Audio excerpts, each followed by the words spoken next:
Perhaps we need some outside universal threat to make us recognize this common bound. I occasionally think how quickly our differences worldwide would vanish if we were facing an alien threat from outside this world.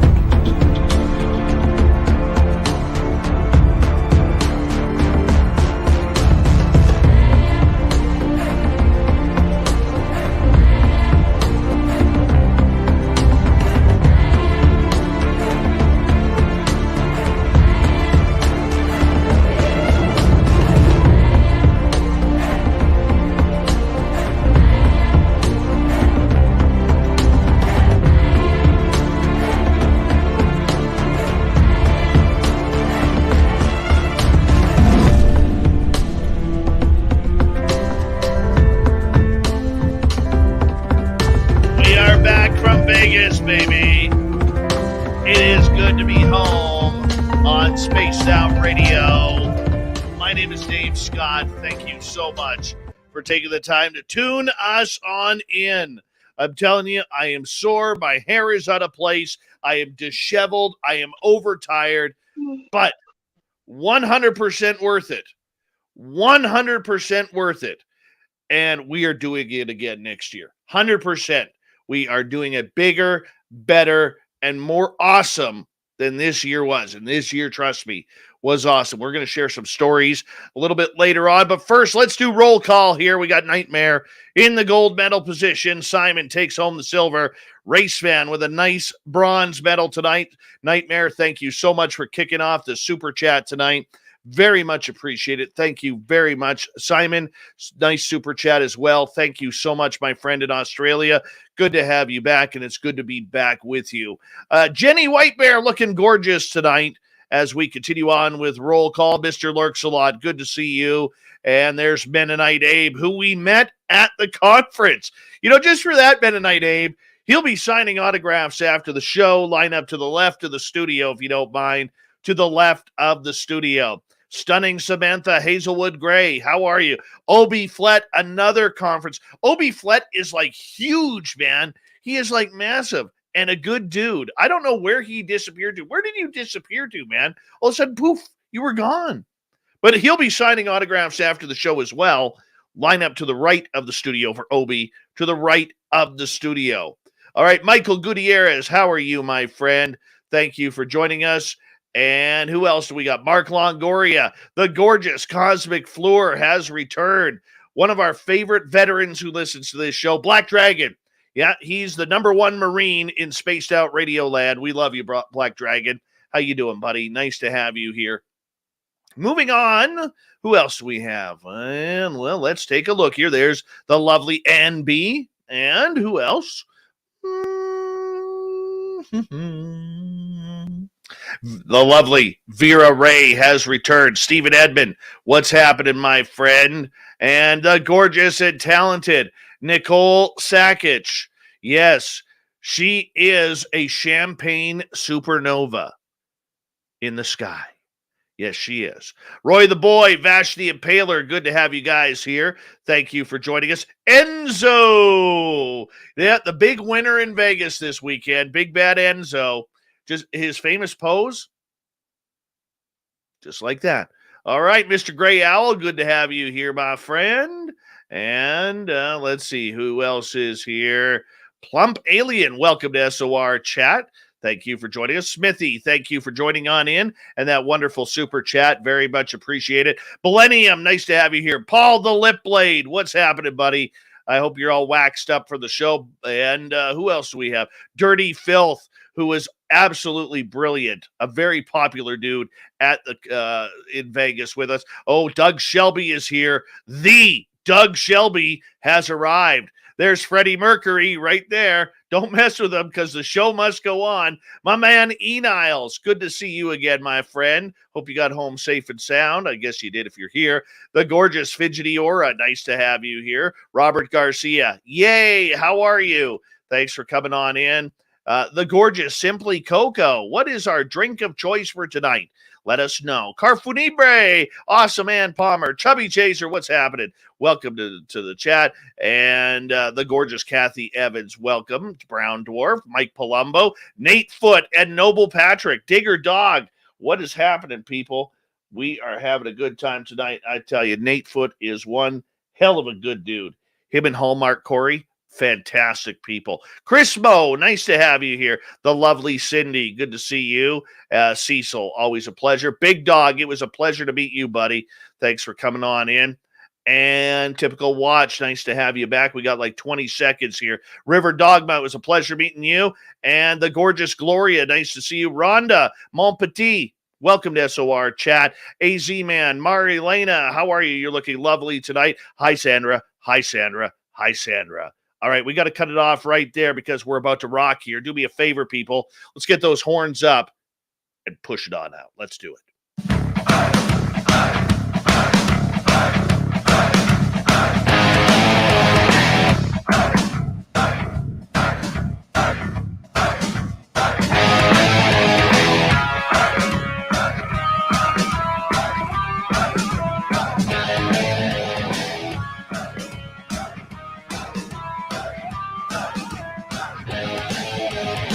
From the mountains of central British Columbia to you listening around the world, this, my friends, is Spaced Out Radio. I am your host, Dave Scott, sitting in the captain's chair of SOR headquarters.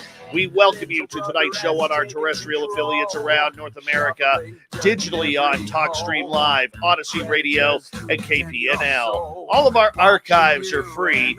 Join us at youtube.com/Spaced Out Radio. Do old Davey the favor, hit that subscribe button. You can follow us on Twitter at Spaced Out Radio, Instagram at Spaced Out Radio Show, and now on TikTok at Spaced Out Radio. Our website is spacedoutradio.com. We have a plethora of features for you, including rocking out to Bumblefoot, reading Shirky Poo's Newswire. Check out our swag as well. Tonight's show is brought to you by Chive Charities. Help make the world 10% happier by visiting Chive Charities today. You can find them on our website. Wow, what a whirlwind we have had in the last 96 plus hours. And, you know, for our radio listeners out there, I apologize that you had to hear a few reruns, but our Vegas trip, our first annual fan party, was a complete success. And we're going to get into that momentarily. We got Robin McCray coming up talking about telepathy and chatting with Bigfoot. Oh, it's going to be a fun night of woo with her. I love Robin. She is amazing. Then, yes, Bigfoot Michigan Rob will be here for the Cryptid Report. Shirky Poo's got the news, and we'll get some Swamp Dweller in there as well. All right, let's get right to it, shall we? Because Robin McCray is the Assistant Director of the International Hominology of Forest People, the organization headed by Dr. Igor Burtsev. Robin has had interaction with Sasquatch since she was 4 years old. She has now made herself a major player in conferences talking about Sasquatch as far away as Siberia and all over the United States. She also loves getting out in the woods and doing field investigation when she gets the opportunity to do so. And she's just coming back from a big conference in Nebraska as well, where Super Duke for World Bigfoot Radio was as well. So we're going to find out about that. But first, I want to quickly go over this past weekend and say a huge thank you to all of our guests and all of our fans who showed up at the Golden Nugget in Las Vegas, Nevada for our first annual fan party. We had well over 50, 60 people there. And, you know, that may not seem like a lot for just a quick invite and, you know, let's hang out and party type session. But that's exactly what we did. We did the live show on YouTube, and it was phenomenal. And I got to tell you, from the bottom of my heart, to all of our listeners out there who were there, thank you so much for making that just one of the greatest weekends I have ever had in my professional career. Everyone who was there, I can't name them all. There's too many people to name. We made a lot of good friends this past weekend. And, when it's one thing when I'm sitting on this side of the microphone and all of you are on the other side, but to actually get out there, shake your hand, give a few hugs and say hello, share some stories.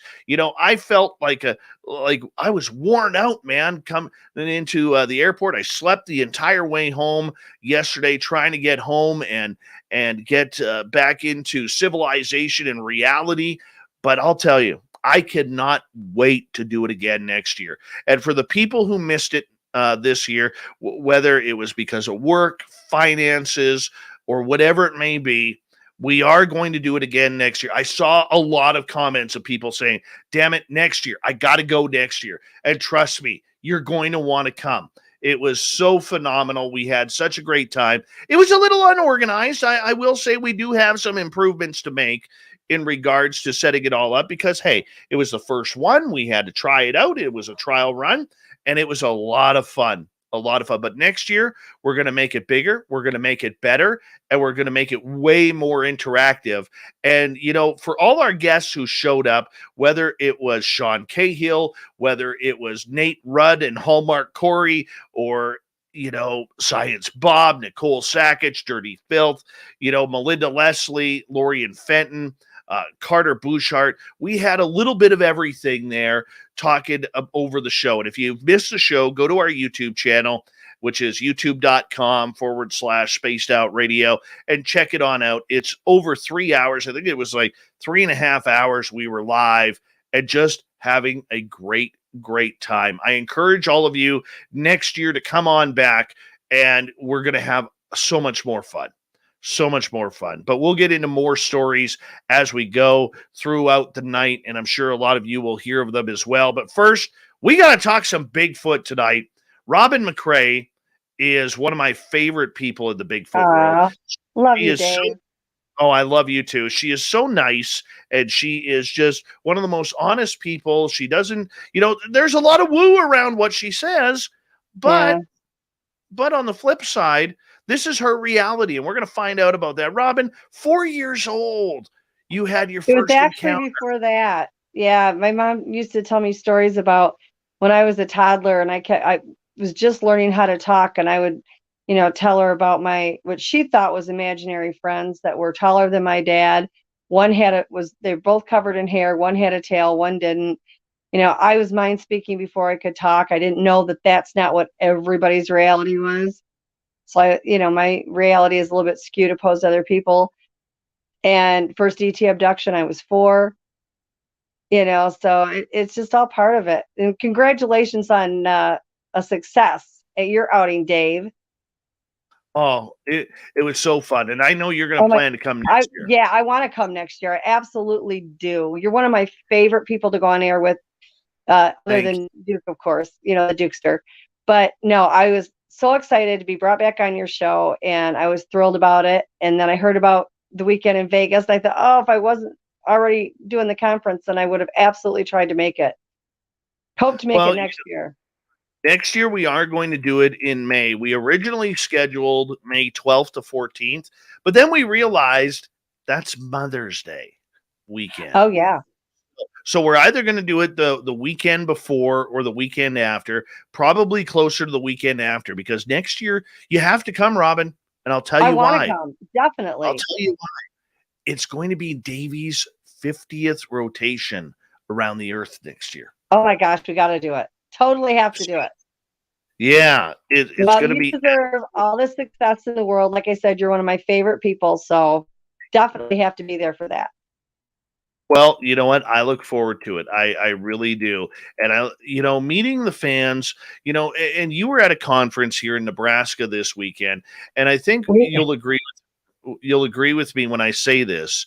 It's one thing, doing podcasts, hosting, or being a guest, or being out in the field talking research or talking with other researchers. But it's another thing when you get to meet those said researchers face to face for the first time, and more importantly, meeting the fans as well. Yep, that's what does it for me. I always like to hear what other researchers say, because I don't believe there's experts in this field. I don't care how many experiences you have; yours are not more important than anybody else's. for all the hundreds I've had, mine aren't any more important than somebody that has had none but has gone out in the woods and saw a stick structure. You work as a collective. It takes everybody's information, kind of put the puzzle together. And so I always like to hear different thoughts, whether it's something I agree or disagree. At least it gives me another perspective. You never know, it might change my opinion. But the people that come, the love that you feel from them is just overwhelming. Like I'm always shocked that anybody wants to hear anything I have to say anyway. And I had all these people just literally, want to talk to me and ask me questions. And I had like 10 or 12 of them that asked me if I would consider helping them and working with them, which of course I'm going to do. And it makes your whole day. It makes it the reason why you do what you do. It's a little humbling. And I heard I heard from a lot of our fans this weekend, what SOR means to us. And, we're always working, whether it's myself, whether it's our team behind the scenes, like Dirty and Kat, or whether it's the weekend crew or anybody, even like John and Duke and Bigfoot Rob, who come on here for their short hits. Everybody is always working hard, and we don't at times understand the connections that the fans have made with us until you hear it firsthand, where they're shaking hand and they're like, man, can I give you a hug? And this is what it means to me, your work. And it's very humbling, very humbling. It really is. And, I do this 7 days a week, 24 hours a day, because I have people all over the world and that I try to help if they need my help. I don't advertise. I don't want to be paid for it. I don't feel that it's ethical, but if they want my help, or if they just want to ask me questions, or just download to say, please tell me I'm not crazy, I want to be able to do that. And so because of the time differences, there's a lot of times I take calls at 3:00 in the morning. I'm grateful. I'm honored. I don't look at it that I'm doing something for them. They're doing something for me. I enjoy working with people. I enjoy meeting people, and if these people feel that I can give them any information that's helpful to them, I'm honored that they contact me for it. I really and truly am. I mean, I think it's more of a blessing for me than it is for them, but it's very humbling to meet these people. Oh, me too, man. I had a guy came up to me during the conference this weekend. Well, I had several, but this one gentleman was talking to me, and he was just so excited that we got a chance to talk. And all of a sudden, the Bigfoots are talking to me, and I do reads on people and that kind of thing. And I'm like, well, this happened when you were 7 years old. And he says, what? I said, what happened to you when you were 7? Because the foots help heal you. You had something major happen when you were 7. And he said, oh my gosh, I did. And no one could figure out why I healed so quickly. And, just to have that kind of contact with people. And I had multiple people just come and want to hang out at my table and just sit and talk to me. And that just makes me feel good. And I think it's more of a blessing for me than it is them. But it's just wonderful. I just love it. I think that's my favorite part. I agree. I absolutely agree. And I can't wait to do it again next year. Let's focus on your research here. It started as childhood. Okay. And, like I said, there's a lot of people out there who are very critical of your work, but there are many in the Bigfoot community who have worked with you hand on hand and literally seen your results firsthand. How do you deal with the criticism of people who don't believe that you are literally in mindspeak telecommunication, telepathy with Sasquatch? Well, when I was a kid, like I said, I didn't know that not everybody could do it. I really and truly had no idea that that's not how everybody communicated. And it was just, I never knew a time when I didn't. So as I grew up, I found out that not everybody did this. I went quiet. And then as I got older, I was helping, I would get premonitions, and I had a friend of mine whose husband had kidnapped her children. And she was like, listen, the police can't find the kids. I need your help. I know you can do it. Just find them. And I did. I found him in Germany, and I've never been to Germany before, but that's where I located him at. And then he brought him back, and anyway, she got her kids back. So this has just been like a progression my whole life. And when I finally got to the point when I was in my 40s by then, I finally decided, I'm quiet because I don't want to be, harassed and criticized and everything. But I can't change the truth. I'm not going to lie about it to put it in a comfortable place in somebody's little box. All I can do is share my experiences and be 100% transparent, 100% honest. I was not put on this planet to prove anything to anybody, is how I look at it. For the people that want to talk to me about it, I'm there. If you don't want to talk to me, that's okay. And I've been attacked multiple times by various people. And Duke and I did a show about that. And, it's not my issue. It's theirs. Like, they can say I'm not doing these things, but then what about the hundreds of people that I've worked with that can verify it? My goodness, Duke vetted me for 2 years, and now he sends me all kinds of people. And, this has been something that's been consistent my whole life. And there's been people with me a very large portion of the time that can vouch for what they saw happen and things that went on around me, is from seeing the Sasquatch to them telling me information about that person that nobody else knew. And yet I'm being given the information and they're looking at me like, how did you know that? And I'm like, because I just got told that. And so I just look at it that, believe me or don't believe me, I'm not going to try to prove it to anybody. I think people come to terms with things in their own time, and that's okay. There's nothing wrong with that. But while they're coming to terms with things in their mind and trying to find a way to rationalize it, I'm going to be at home playing with the Bigfoot and the dogmen and the cat people and the lizard people and the ETs and everything else that encompasses my world. And I'm fine with that. There's a time I think it probably would have hurt me more than it does. Nobody likes to be ridiculed. I mean, it's not that I'm unfeeling or I don't care. It hurts, but I'm not going to let it derail me from my life. And I would never have come back out after I did Siberia, and I came home, and there were certain major prominent people in this industry that just vehemently attacked me, saying that if I really was legitimate, I would have had that person come to my house because I had Bigfoot on my property. And I said, there's no way that's ever going to happen. I would never let you near my guys. Not now, not ever, not ever going to happen. Think what you want. I just don't care. And the only reason I started coming forward was the Bigfoot. They wanted certain information out.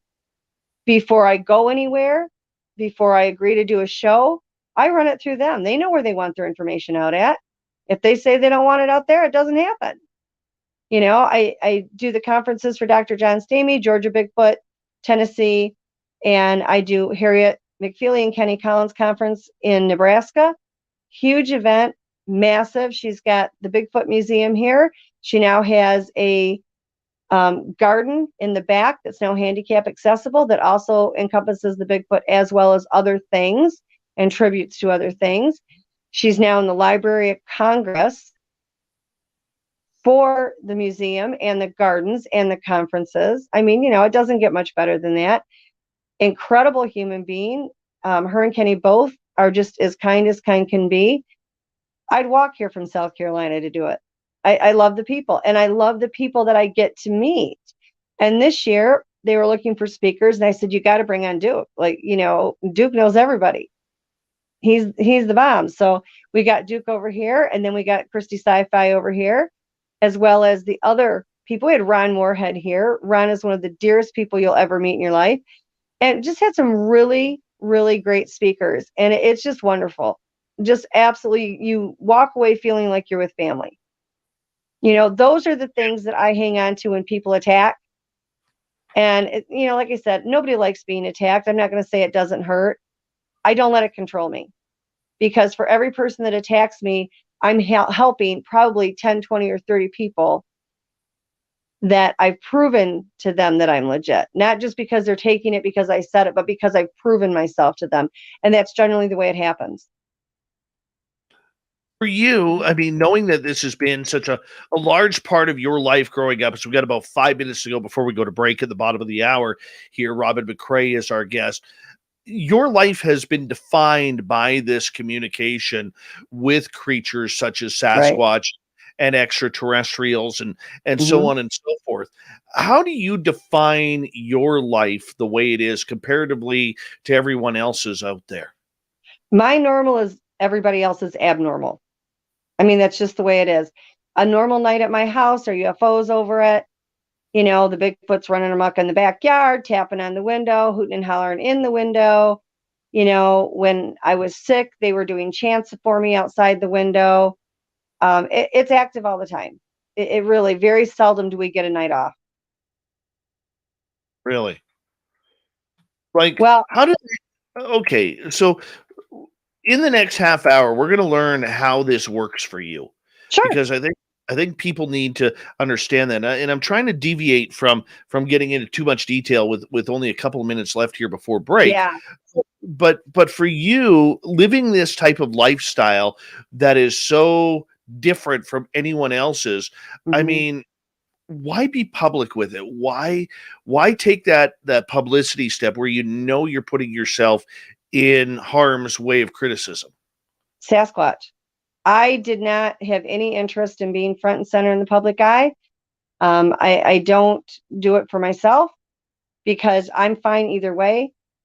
But, about every 3 years, they try to come public. They were the ones that connected me with Melba Ketchum and the DNA study. And every 2 or 3 years, they'll come up and we want the truth about us out. We want the truth out. So I let them tell me if I get asked to be somewhere, I'll run it through them. If they okay it, it's their information, not mine. I'm just the messenger. And that was the only reason why. And as soon as they say they don't need me to do it anymore, then I'm out of here. It's that simple. I've always worked with people behind the scenes. There's never been a time I didn't. I'm quite happy with that. I don't need recognition. I don't have to be front and center. I help people because I didn't have that. I only had one person I ever talked to about it. And I would not, if somebody, I don't look for people, they find me. I've never once gone to anybody and said, hey, look at me, I can help you. That's not the case. People find me by word of mouth or whatever means. And, if they want help and they think that there's anything I can offer that will help them, I'm not going to turn that down. I just, morally, I don't think that's right. So you kind of look at yourself as almost like a sacrificial lamb, knowing you're putting yourself in harm's way, knowing this is part of the mission. Yeah, I'm their puppet. I work for. Basically, I work for them. They also send me to areas that they need either, graves blessed or ground cleared or stop, an aggressive group or, help one that is really kind and is in trouble. I get sent all over the place. And they send you? Yes, 100%. Weird. So awesome. Yet so weird at the same time. And trust me, I'll be honest with you. I know you a little bit. I believe you, but it's hard, even for somebody like me, who is like uber woo. I am like uber woo. Yeah. Okay. And it is still difficult for me. It's very difficult. And there are times when my husband, Pat, and I will look at each other and say, this is real, right? But when you have other people around you watching the same thing, like if this all happened and I was by myself, I would just say, lock me up, throw away the key, I'm nuts. But that's not the case. There's all these other people that are around me and they're watching these things happen. And then I talk to them and I find out information and I share it and it all happens the way they say, or people will contact me and I'm able to give them information that their Bigfoot around them have given me about them. And they're like, that's absolutely right. And I'll be like, okay, this is what you need to try. And then it happens exactly how I tell them it's going to happen. It's like, if it walks like a duck and it looks like a duck, it's a duck. I mean, I'm as shocked as everybody else. Does it still shock you? 30 seconds. Always. I'll do things that I can't believe I can do, or things will happen in a certain manner and it still shocks me. Well, we're going to learn a little bit more about telepathy, telecommunication, mindspeak with Sasquatch when we return on Spaced Out Radio tonight. I can't believe we're already through the first half hour of tonight. That goes by quick. I know, Robin. It is so awesome. So awesome. And I'm glad you're here. Robin McCray is our guest. She's a lifelong contactee, a lifelong researcher. She loves her cryptids, loves her Sasquatch, and we're going to learn about telepathy, her stories, and everything in between when we return. I'm telling you, if you have not boarded the Woo train for tonight, you are missing out. Spaced Out Radio continues with Rob and McCray right after this. Stay tuned.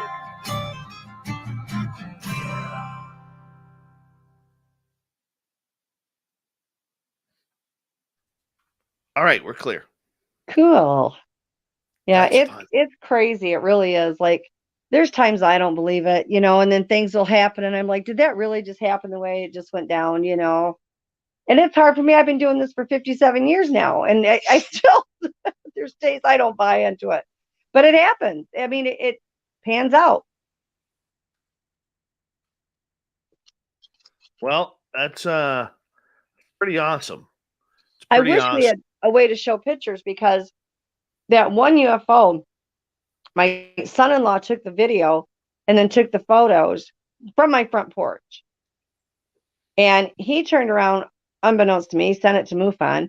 MUFON came back, said it was a class 1 sighting, definitely not terrestrial. And I'm like, it doesn't surprise me. We get them all the time. I mean, I have photos of beams from UFOs coming down on my bedroom. And then I've got the other one, and Duke's put it on his show before. It's a UFO over my garage, and underneath of it is a portal opened up and a head coming out. Wow. I mean, the photos don't lie, just like the DNA doesn't lie. People get upset when you tell them that they're, a type of human. I didn't make their DNA that way. I can't lie about it, and I'm not going to lie about it just to make it fit in somebody's little box. I can't. I never did lie about it. I would just stay quiet. And I think I've just gotten to the point as I've gotten older where it's like, it is what it is.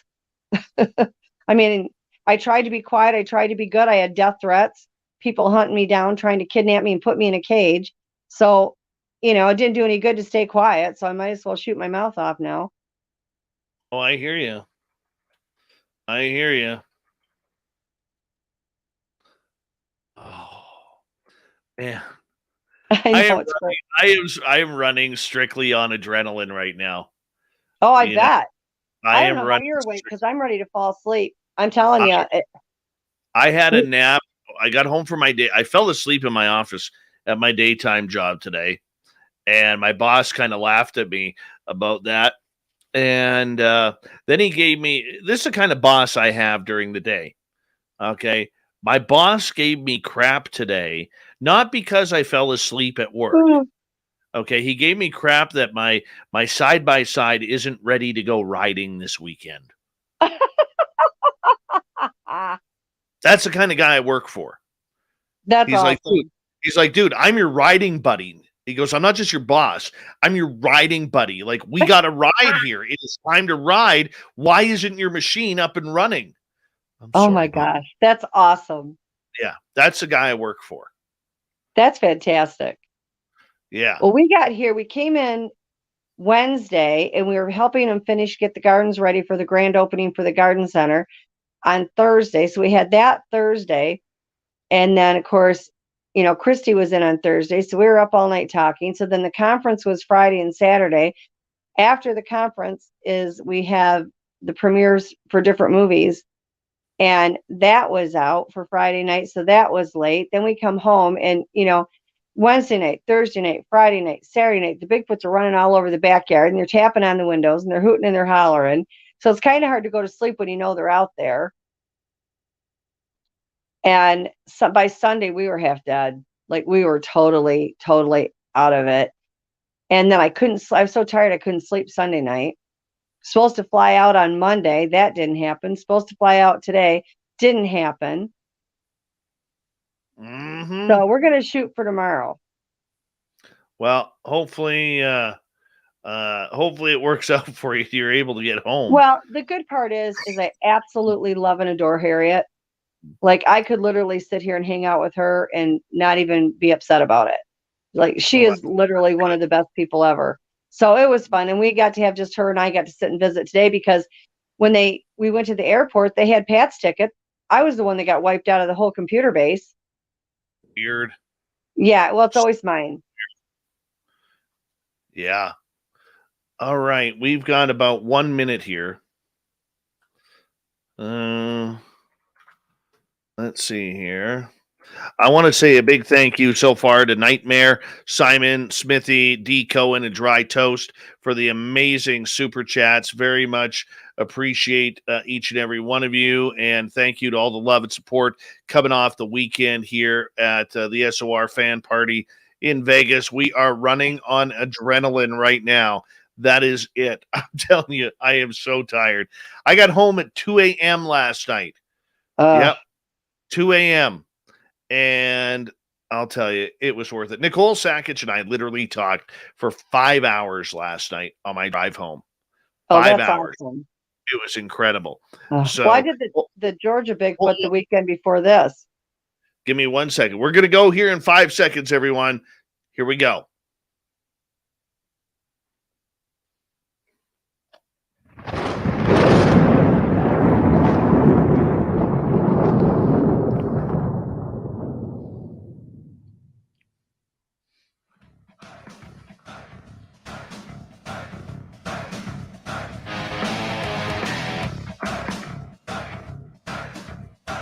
Second half hour of Spaced Out Radio is now underway. My name is Dave Scott. Thank you so much for taking the time to join us. We really do appreciate it. Want to remind you that if you miss portions of this show or others, check out our free archives by going to youtube.com/Spaced Out Radio. Do me the favor, hit that subscribe button. Our website is spacedoutradio.com. We have a plethora of features for you, including rocking out to Bumblefoot, reading Shirky Poo's Newswire. Check out our swag as well. Follow us on Twitter at Spaced Out Radio, Instagram at Spaced Out Radio Show, and on TikTok at Spaced Out Radio. Telepathy with Bigfoot. This is what we're getting into right now with our guest tonight, Robin McCray, who's a lifelong experiencer, researcher of Sasquatch. Robin, welcome back. Thanks. Glad to be here. All right. I want to ask you about this whole telepathy thing. Okay. Because I want to believe. My woo meter literally is ready to go off the rails with this stuff. When did you realize that you were able to communicate telepathically with Sasquatch? Before I could talk. I mean, I don't remember when I didn't, because I remember doing that before I could speak.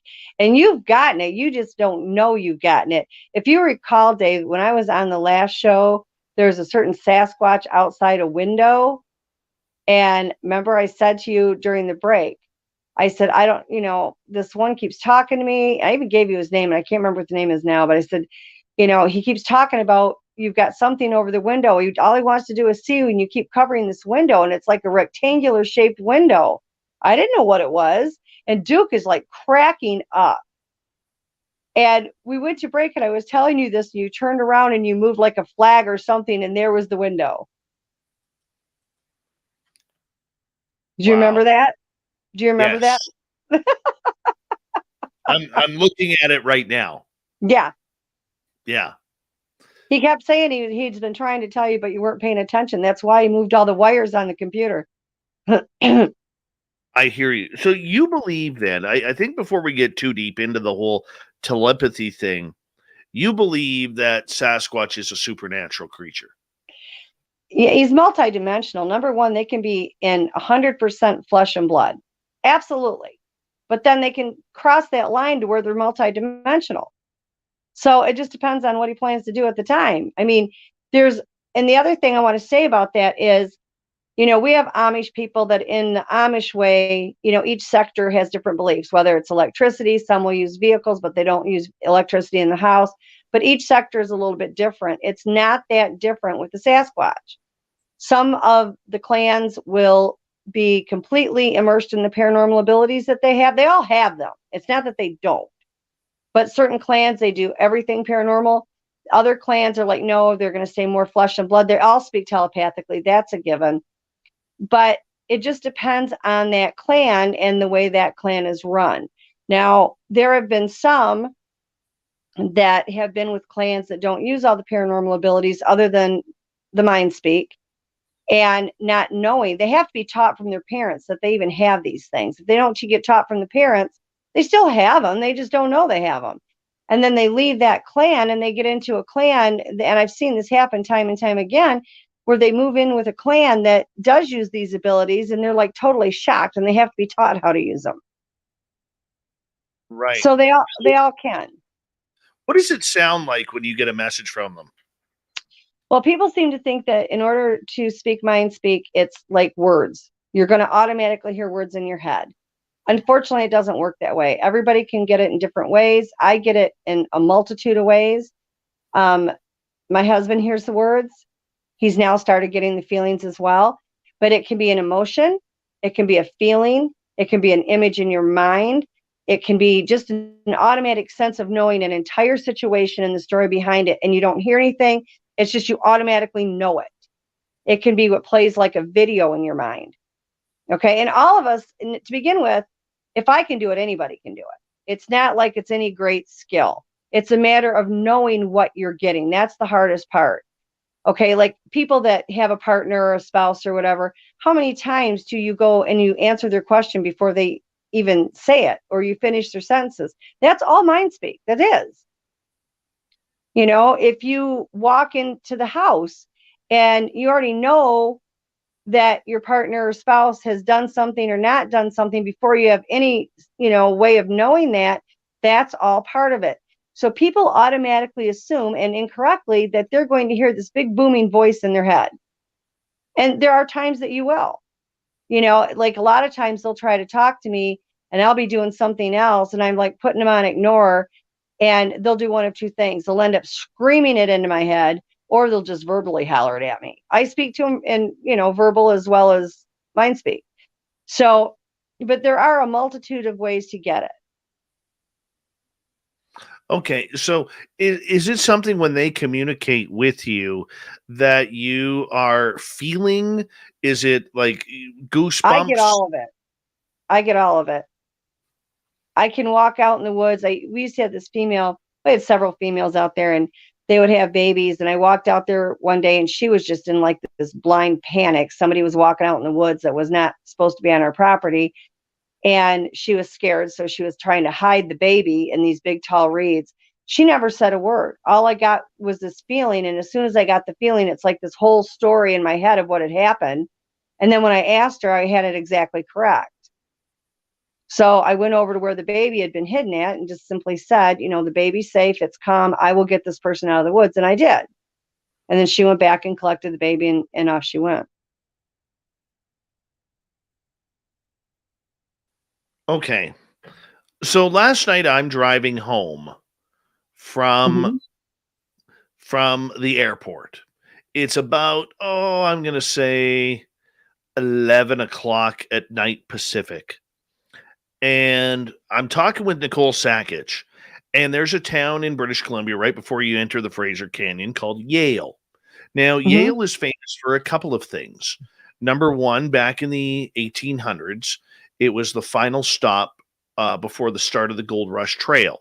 It was the final stop for the paddle wheelers on the Fraser River, which all the gold miners, the 49ers in the U.S., when they were making their way up north into the Klondike for the gold rush, they would have to take a boat up to Yale, and then they would buy a horse and buggy and then take it up there. Mm-hmm. It's also the home of the famous Jacko the Child Sasquatch story. Right.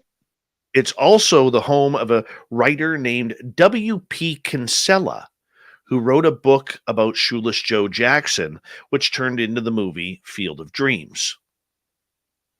And so there's a lot of history in this town.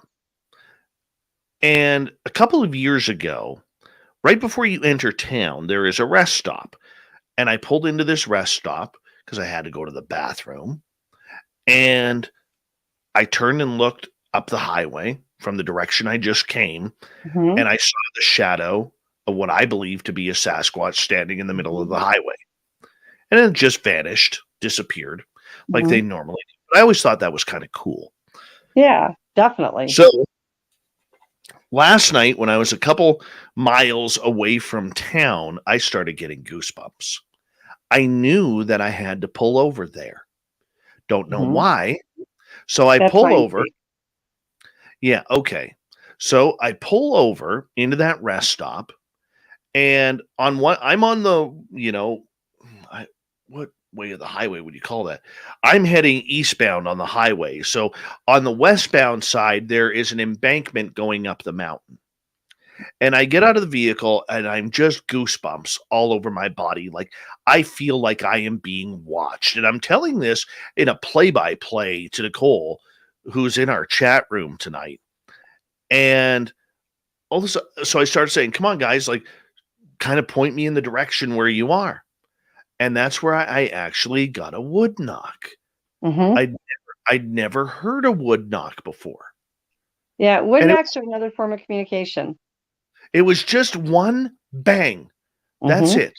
It wasn't very loud, but I know that it was coming from up the mountain in that direction. I knew what it was. It was loud enough for me to tell what it was. So what do you think's going on there last night? Well, number one, you get the goosebumps because we've talked about this before. I do energy work as well as earth work. And your body is going to notice an energy change and an energy frequency change before your mind will. So when you go into these areas and there's a lot of them around, your body is going to react to that energy change, which is why the goosebumps. The next thing is you did actually get what they call mindspeak or telepathy. Okay. And, mindspeak is easier to say. It rolls off the tongue better, but it's kind of a bad way to put it because it is a form of communication in your mind, but you can get it in so many different ways. People, again, it makes you think you're going to hear this booming voice, and it doesn't work like that all the time. And so that feeling that you had to stop there, I can't tell you how many times in my life I get that. Really, I get told where to go all the time, and I'm like, okay, I guess I'm going here because of that strong pull where they literally use the psychic abilities that they have to pull you in the direction they want you to go. Now, the wood knocks are another form of communication, whether they're knocking for you or themselves, to another one. They will randomly, they'll send off a knock, and it's a signal to the other ones. Okay, whether it's to let them know, okay, this person we got that we wanted here is now here, or whether it means, look out, someone's coming. But it is a form of communication between each other. Now, I had 6 of them that were in my backyard one night, and they were all back there in a group, and they would knock. They did 6 knocks, and I said, okay, who are you? What are you? Where are you? The typical 3 W's I ask all the time. And I said, what are you trying to tell me with these wood knocks? Because usually they go back and forth together. And they said, well, we're one of 6. That's what the 6 knocks were. We're one of 6. I said, okay. So I knew there was 6. Now, it could have been just one they were referring with you. More than likely, they wanted the other ones to know that they had gotten you where they wanted you to be. And a lot of times it's just a matter of they want to, enlighten us and expand the consciousness, let you know that you're on the right path or that this is actually happening. Okay. So last night, what should I have taken out of that message? That they're trying to reach out and contact you. They're trying to work more with you as far as the mind speak. They're trying to get more interaction with you. You could have been in an area where they were there, and they know your heart and your feelings and your thoughts before you even have a chance to think them. Okay. So being that you are someone that is open-minded and you have opened yourself to the woo and all of that, they pick up on that. That's almost like a beacon going up. You may not see that light beacon, but they know it's there. The same thing if you're having a good time and you're laughing and you're upbeat, it's a beacon that they can all pick up on. So, you're talking to Nicole. I don't know what the conversation was, if it was have anything to do with the Bigfoot. If it was, it could have been a matter of that they zeroed in on that, so they brought you to that area. If it wasn't, it could be just a matter of they know that you are open to the woo, which is part of who they are. It doesn't matter if you like it or if you don't. It's the truth. They just wanted to get a little bit closer. They might have, this is all part of that process that you go through as you're learning about all this stuff. It could have been something, Dave, as simple as if you would have continued on the path you were on, a deer could have ran in front of the car. So in order to keep you from hitting the deer, they called you in another area. We get that a lot. I could feel them moving through the trees. Yeah. way up. It was one. I don't know if it was male or female, but I could sense it moving through the trees, and I could feel its energy fading away as it was leaving the area. Almost like, okay, my job is done. Okay, and it's time for me to leave. Yeah. But they do. They let each other. It's a form of communication between each other. They're going to let somebody know that, okay, we got him down here. Here he is. Or, you'll hear him wood knock back and forth. They used to, years ago, before I knew better, I was putting food out every night. I don't recommend it because if you have a clan that you can't feed them enough to sustain them anyway. So if you end up putting all this out all the time, then they can get ticked when you stop doing it. I was very fortunate. The clan I had was incredible. I mean, I interacted with them all day long, most of the night. I'd go out and sit with them every night at 2:00 in the morning. I'd go out and sit with them in the woods.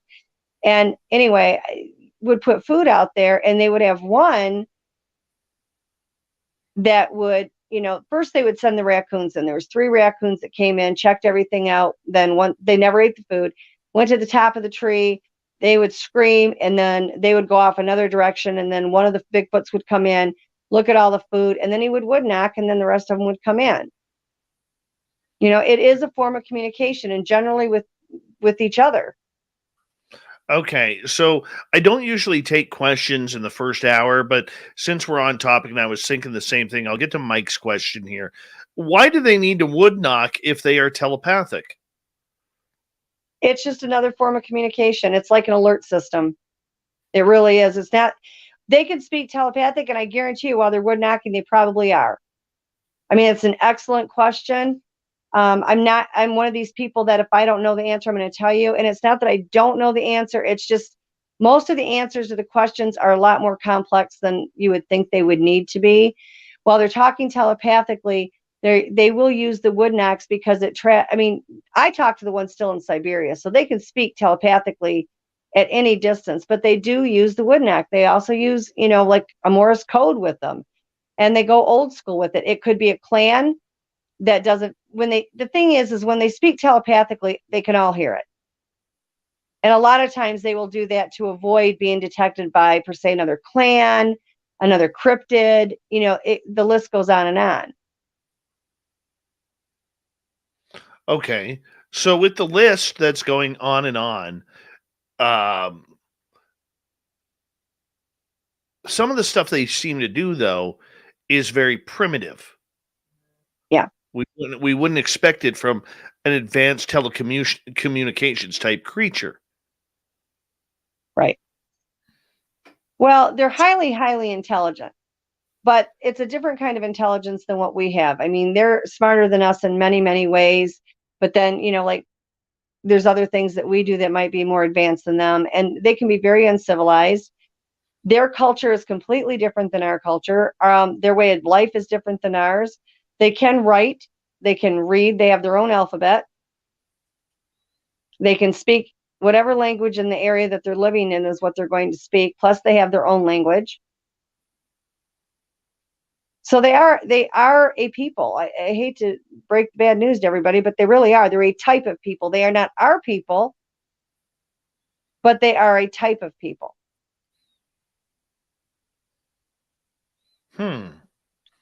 All right. So they're not animals. Absolutely not. No.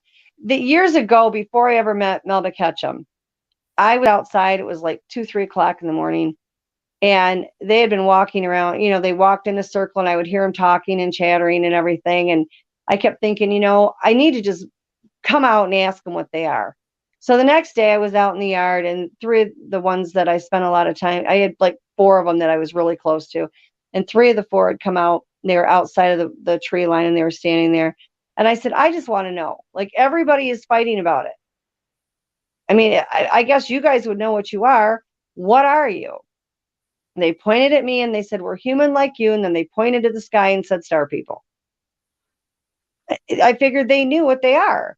So then years later, they told me to contact Melba Ketchum. And I said, I don't know who she is. Well, she knows the truth about us. And I said, I don't know who she is. So I made some inquiries with some people I knew, and they knew somebody that knew Melba. And I didn't even, this is how far out I was of all the Bigfoot research. I didn't even know there was a study going on. And so I said, well, give her my number. If she wants to call me, she will. She called me, and I eventually sent over some samples that tested positive as a Sasquatch. And we talked. I never asked her results because they said she was right. So I figured, she got the same thing as what they told me. So she asked me one day, she said, you've never asked me. I said, if you wanted to tell me, you would, but they said you got it right. And she said, well, yes and no. She said, the mitochondrial side, which is the mother, came back human. Okay. She said, but the nuclear side, which is the dad, came back unknown. And I was like, well, that's weird because this is what they told me. But then I got thinking about it. The only one that has access to the DNA from an ET is the government. The government is not going to put it in any database that even the scientists can get to unless you have a special security clearance within the government. So that's why when they checked it, they ran it through GenBank and everything else, it came back unknown because there's nothing in there to compare it to. So, right. From a scientific perspective, it is human and unknown, which makes it a human hybrid. If you ask them, when I asked them, and I've asked several of them since, and I got the same thing every time. One, they are not Nephilim. In fact, they get very agitated when you say they're Nephilim.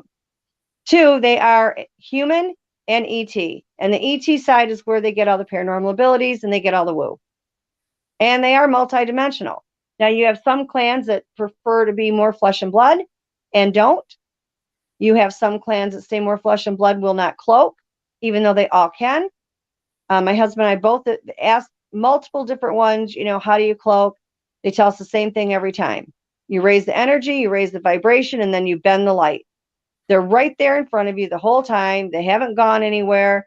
Can they leave and pop into a portal? Absolutely. Have I seen them do it? 100%. 9 out of 10 times they're standing right in front of you. I've had them come up to me and touch my shoulder, pat me on the back of the hair, whatever, while cloaked, and you don't even know they're there. There's a shimmer and a cloak. The shimmer looks like the Predator effect, where it's like a gelled water, where the right. Cloak is 100% transparent. And then they do, just to put another weird twist into it, they do what's called counting coup. Counting coup is where they are 100% where you cannot see them, and they go up and they touch you. And they're, sometimes they will do that as a rite of passage. A lot of times they'll do it just because they're smart asses, to be honest with you. They have a wicked sense of humor. So strange. So strange. I know. We got 2 minutes to go here before we got to go to break at the top of the hour. Robin McCray is our guest tonight. Is that why we haven't found a body? Yeah. Well, the reason you haven't found a body is because they absolutely bury their dead. If anybody were to find a body, and there have been multitude of people that have, the government takes it. The government isn't going to let it come out. They're going to fight it to their last breath. But normally what happens is they don't give up their dead easily, and they do bury.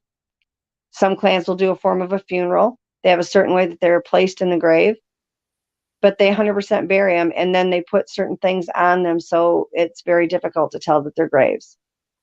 And yes, I have been sent to some grave sites so that I could do blessings on the grave. Incredible. So are they burying them deep in the forest? Are they rock graves? Are they dugout graves like humans? Well, it's basically depends on the clan and what their personal preference is.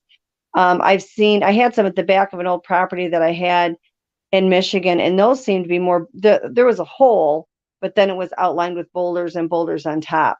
I've seen them where they planted trees on them. I've seen them where they've marked them with structures. It just depends on the clan and what their particular marking for them is.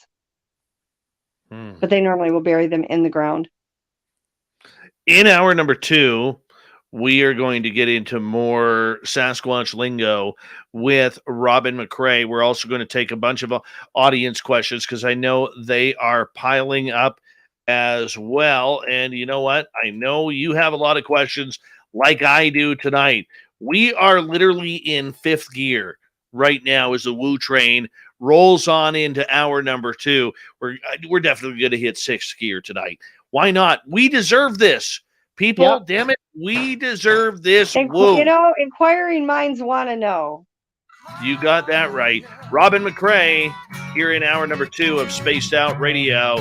And your questions coming on up when we return for hour number 2 of the Mighty SOR. Stay tuned. Don't change that dial because we're not going anywhere. Neither should you. We'll be right back.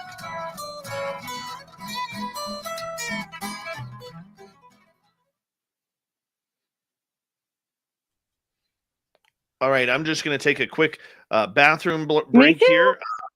Hi, Asteroid. Hi, Blue-Eyed Northern. Welcome to SOR Chat. And who else is showing up here? Al Menial, good to see you. Gorgeous Candy Romero. I hope you and your hubby are doing great tonight. It was great to meet you in Vegas. We're going to do it all again next year. And I'll be right back, guys. Me too. All right.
That's the way I had it.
All right, I'm back.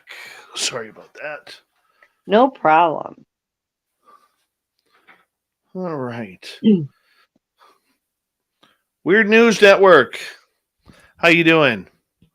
Email me at dave@spacedoutradio.com. I'll put that in there. We'll line something up.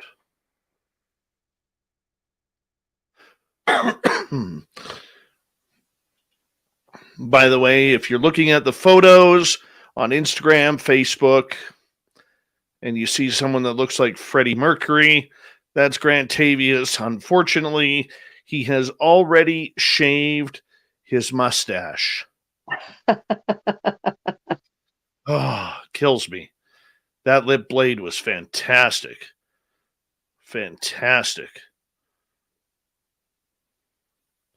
All right, we got about just over a minute here before we're going to get going again. TMI, nice to have you here. Let's see. Stevie Franchise, nice to see you, buddy.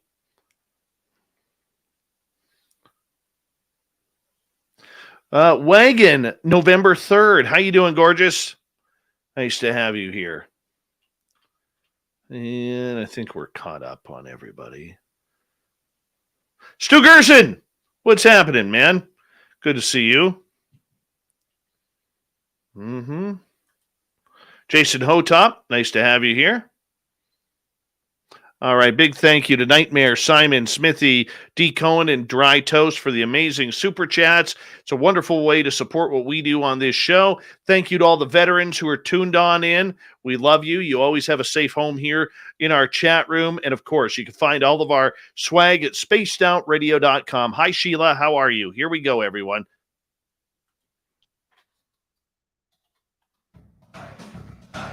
You're listening to Spaced Out Radio with Dave Scott. Follow Dave on Twitter at Spaced Out Radio and on Facebook, Spaced Out Radio Show. Hour number 2 of Spaced Out Radio is now underway. Good to have you with us. My name is Dave Scott, still recovering from our Las Vegas weekend at our SOR fan party, the first annual. And if you missed it, you're definitely gonna want to do it next year when we do it all again at the Golden Nugget in beautiful Las Vegas, Nevada. Hey, I want to say hello to everyone listening in on our terrestrial affiliates around North America and digitally on TalkStream Live, Odyssey Radio, and KPNL. All of our archives are free. Join us at youtube.com/Spaced Out Radio. Do old Davey the favor, hit that subscribe button. The Desert Clam has set the password for tonight in the SOR Space Travelers Club. Malacophilus. Malacophilus is your password. Use it wisely, Space Travelers, as the Clam sets the password each and every night right here on Spaced Out Radio. Our website is spacedoutradio.com. We have a plethora of features for you. Rock out to Bumblefoot, read Shirky Poo's Newswire, check out our swag as well. Follow us on Twitter at Spaced Out Radio, Instagram at Spaced Out Radio Show, and on TikTok at Spaced Out Radio. We continue on tonight with Robin McCray. She is a Bigfoot researcher. She is in telepathic communication with these creatures, which some of us may not believe, but she's okay with that because she's only going what she's experienced. And you know what? She's a good lady. She's very credible with many in the hey, I'm just speaking what I know about you, which is there's a lot of people in the Sasquatch world who swear by what you say. And that that's good. I'm going along with that, Robin. Well, we had so much activity here. It was just off the charts and it was hysterical. In fact, at one point, when we got Duke in here, he didn't even get in until the middle of the night. Christy and I went and got him, brought him back in the backyard. They're running through the trees and the brush there. We come back in and went to bed. We get up, and the next day I had to run out to Walmart. So Christy had a rental car. So I took the rental car. I come back, and I'm like, there's handprints all over this car, like literally handprints all over. So I went inside. Christy was so excited she could hardly stand herself. Duke, he's gonna pull the fingerprint. He did an excellent job. We got some great fingerprints we pulled off that vehicle, and they are now proudly on display inside the museum. But they were literally so active here. We didn't have to go anywhere to do research except step outside. So now we've got the fingerprints off the car. They had gotten it on both sides of the car, and at one spot they actually peeled a little bit of the paint. They came out really good. Like Duke did a superb job getting those fingerprints off of there. So we've got that now in the museum. They were tapping on the windows. 98% of what they do is a form of communication. I mean, other than they like to pull our chain every now and then as well. But they were tapping on the windows, running around, hooting and hollering. Christy had them talking. It was great. We just had so much fun. And now we have the fingerprints to prove it.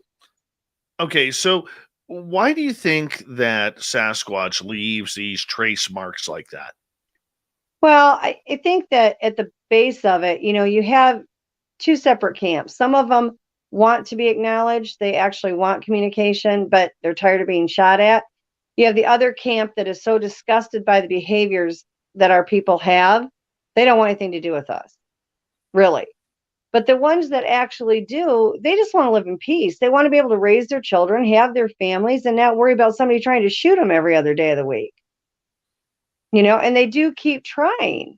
People don't realize it, but when you walk out of your door, you're now in their world. You're now in their home. If you are sitting at home, and let's say you had your partner there, your grandchildren, your children sitting there, and somebody walked through your front door carrying a gun, there is absolutely nothing you wouldn't do to protect yourself or your family. But yet when we walk out the door, we're now in their world, and we get mad if they do the same. And the only thing that they are threatened by is us. They've been around for approximately 15,000 years and survived beautifully, took care of their families, survived, thrived. And we come along, not only are we ruining the planet that they're on, but we're walking around trying to kill them all the time. Okay. So with that behavior, why are they not more vicious to people who enter their territory? There's some that are.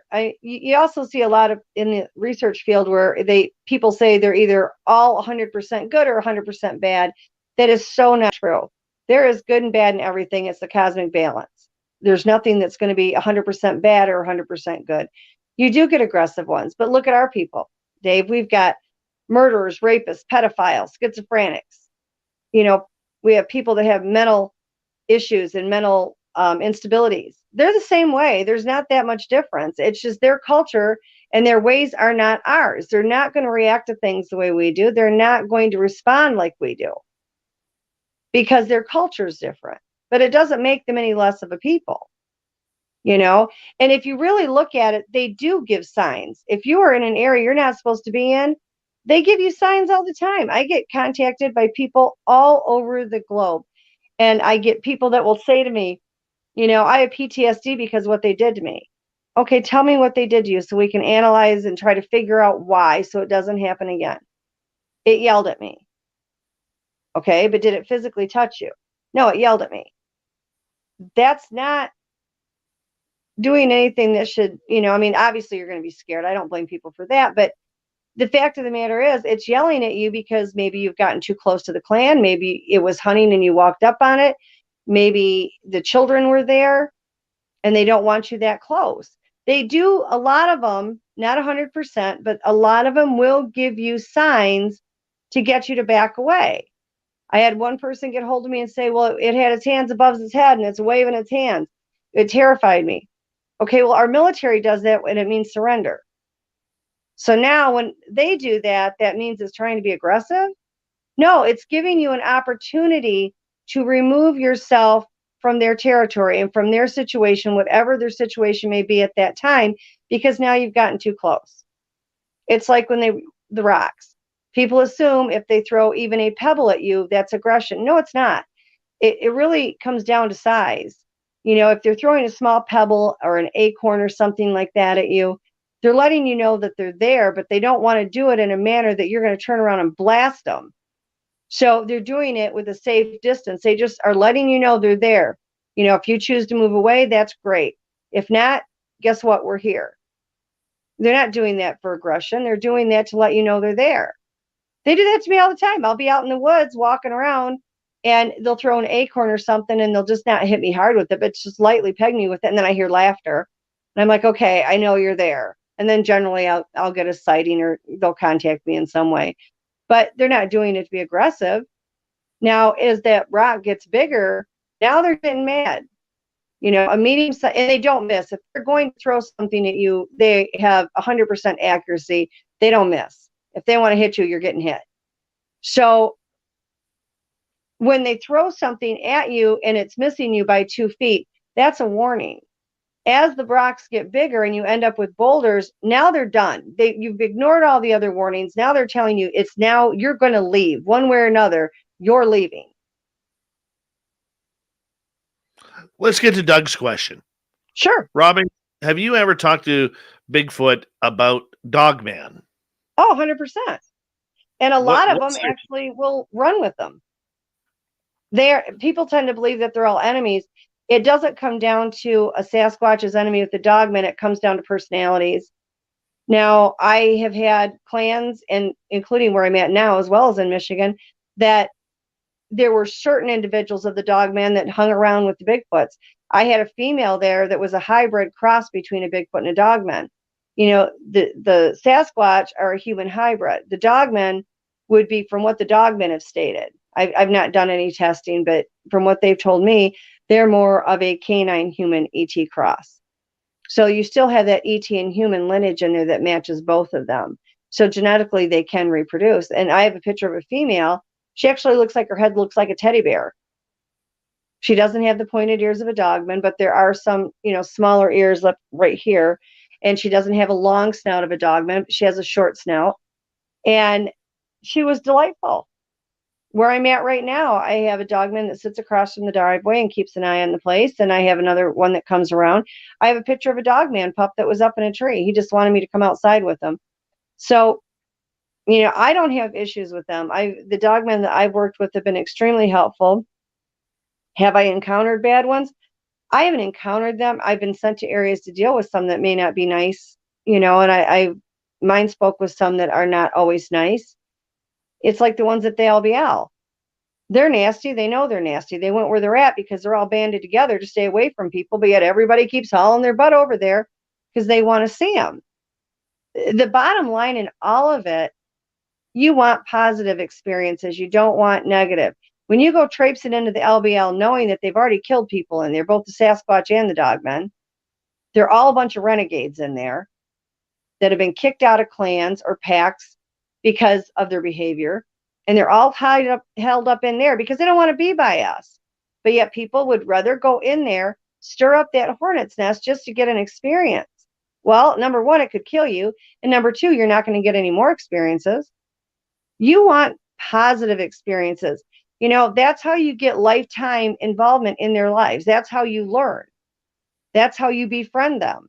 You start getting negative experiences and you're getting zapped, and none of them are going to want anything to do with you. They can sense it on you. But yeah, there are some that will intermingle with the Dogmen. There's certain groups that don't. Maybe the Dogmen are basically the police of the woods. That's basically what their job is.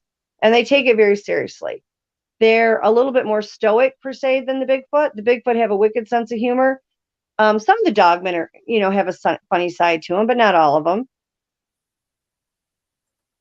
Okay. So with the Dogman, why do we look at this creature more on a malicious intent?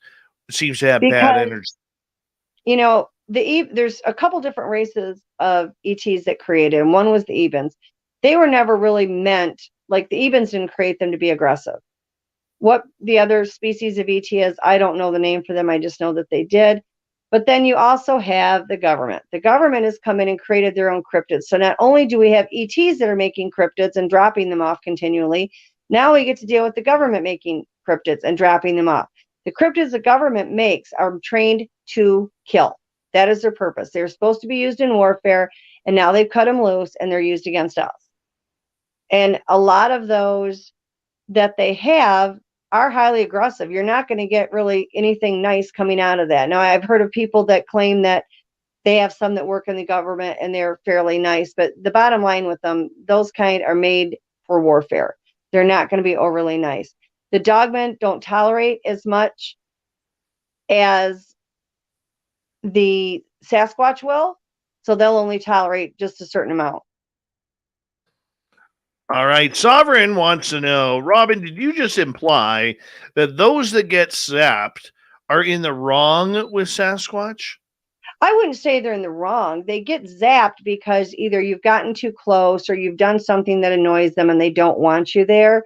I think saying that they're in the wrong with the Sasquatch is the wrong way to put it, because I don't feel like it's a permanent situation. It's just a situation you might be in at that particular time is not where they need you to be. The zapping, and people can zap, maybe we're not as good at it as they are, but we can do it. All they're doing is taking energy from their body and they're throwing that energy at you. They can do anything from give you a headache and a migraine to make you wet yourself to stop your heart. And it just depends on what you're doing. I've had people stand right next to me and drop to the ground and they haven't bothered me. I tell everybody I knock on wood every time because my time's coming. As much as I'm out with them, I'm waiting for my time to come. It hasn't happened yet. But they are extremely accurate with the zapping. Like I said, I've had people stand directly next to me and get put on the ground and nothing on me.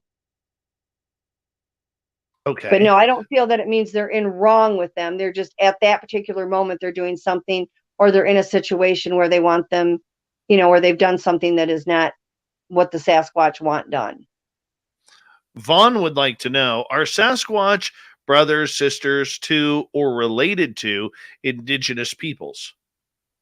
Well, I'm not going to say that they are 100% related to them. It's a different kind of human than what we are. They do, for centuries and hundreds of years, they've worked hand in hand with indigenous people.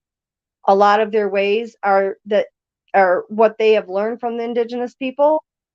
There are certain clans that in certain areas have actually fought vehemently with the Native Americans. They would steal each other's children, they'd steal each other's food, whatever. But there's not a whole lot of that went on, just certain ones. For the most part, they've worked side by side. They refer to each other as brothers and sisters. I will say that. As far as, when they speak of them, there are brothers, there are sisters. But as far as a blood relative, it isn't possible that some could have had some kind of, human lineage from that. I would not know that myself. I've not, tested every single Sasquatch out there. They do have human DNA in them. My understanding is that they've always been alongside of them. Now, in history, it has been stated that, they have intermingled with the indigenous people. Is it possible that there are hybrids there? Oh, yeah, it is. I mean, it could happen. But I know that they do, when referring to each other in reference, it's my brothers and sisters. But I don't necessarily know that that's a genetic blood lineage.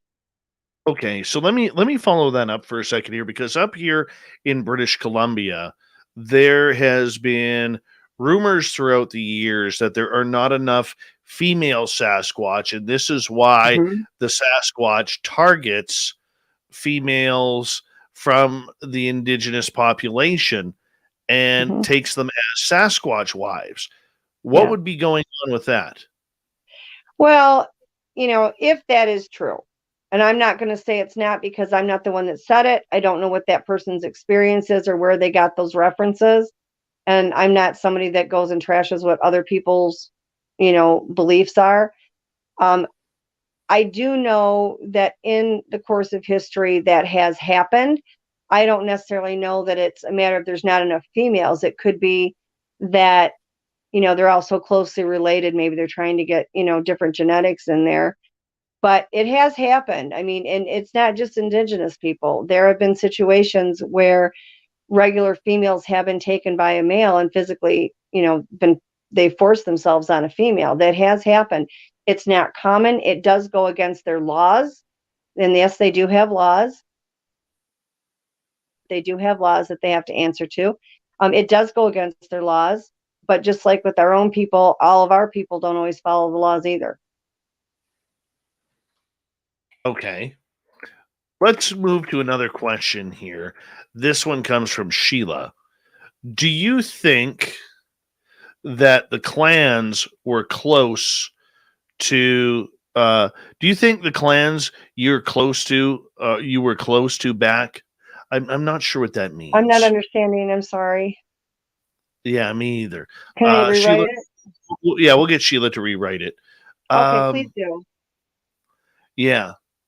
Let's go to another question here. Helmut is saying, with all that sophisticated communication, what are they? Collective name, clan name? I'm sure Bigfoot was just a name to humans.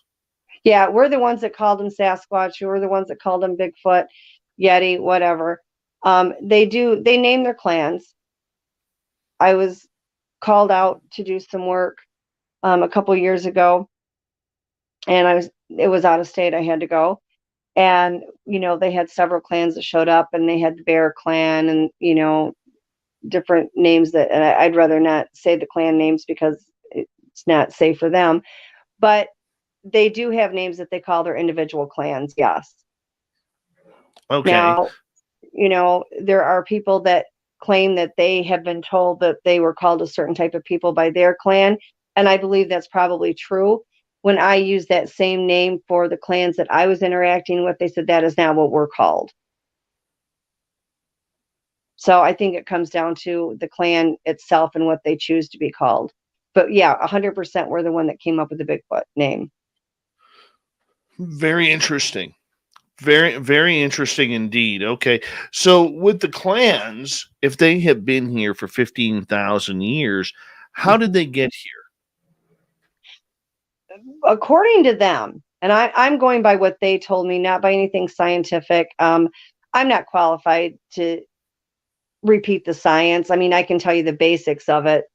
I was very fully informed on the DNA study with Melba Ketchum. It's 100% legit. People don't have the true idea of what really went on with that. But anyway, back to your question.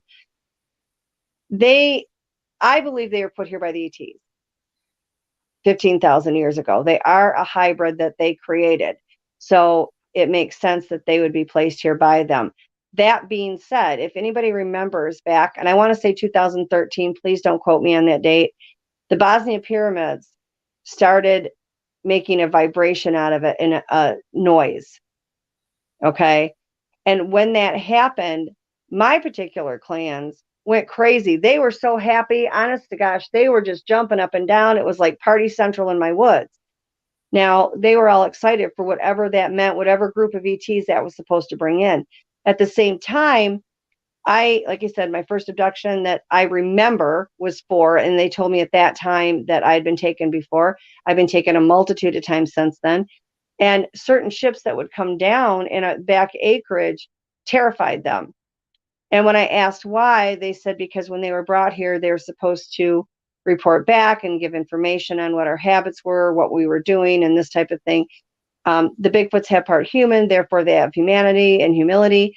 They refuse to do that. And so those particular groups, and World Bigfoot Radio, Duke and I talked about this on one of the shows on what was stalking the Sasquatch. And this is one of them. There's certain sectors of ETs that want to capture them and want to destroy them. Unfortunately, the ETs are also dropping off what they are now creating as a Sasquatch, and they're almost robotic in movement. They don't speak telepathically. They kill. That's all they do. And they search for the Bigfoot to kill and destroy. But they are not a true Bigfoot. Is this where those gugways come into play?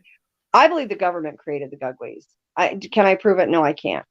That's what the Bigfoots claim, and I firmly believe that, just by their mannerisms and the behaviors. Okay. Okay, let's quickly get to Sovereign's question here. We got about 40 seconds left. How do you know it isn't the alien government dropping off new cryptids? Well, they do as well. We can't eliminate that. We have our government that creates cryptids. We have the aliens within the governments that help create cryptids. All of those usually turn out to be bad. I know of some of them. But at the same time, the actual ETs are still creating hybrids. They're still dropping them off. And the last time we heard any type of, concrete information on that is there's going to be a bunch of them that they're going to be dropping off. And I believe they have. I mean, I have unknown cryptids that run around my house all the time, and I know multiple contacts that also do. But yeah, the alien government, there's aliens in our government that help our government do this as well. Absolutely. And on that note, we have Robin McCray for another 30 minutes here on Spaced Out Radio. We're hanging on out, talking, oh man, a lot of woo. Yes. If you need an injection of woo, tonight is your night. And we love her for it. Robin McCray returns for the back end of this hour on Spaced Out Radio right after this.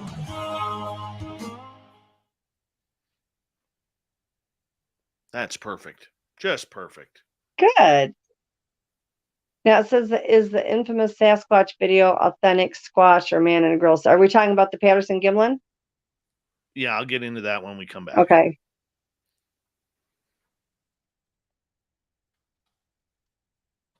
Yeah, it gets deep. Like, and it's even hard to just within 2 hours to really even scratch the surface, and that's a long time. But it's really, there's so much, and it's literally endless. You know, that rabbit hole goes deep. Takes a lot of time digging down there. Oh, and yeah. you never get to the bottom of it ever. No.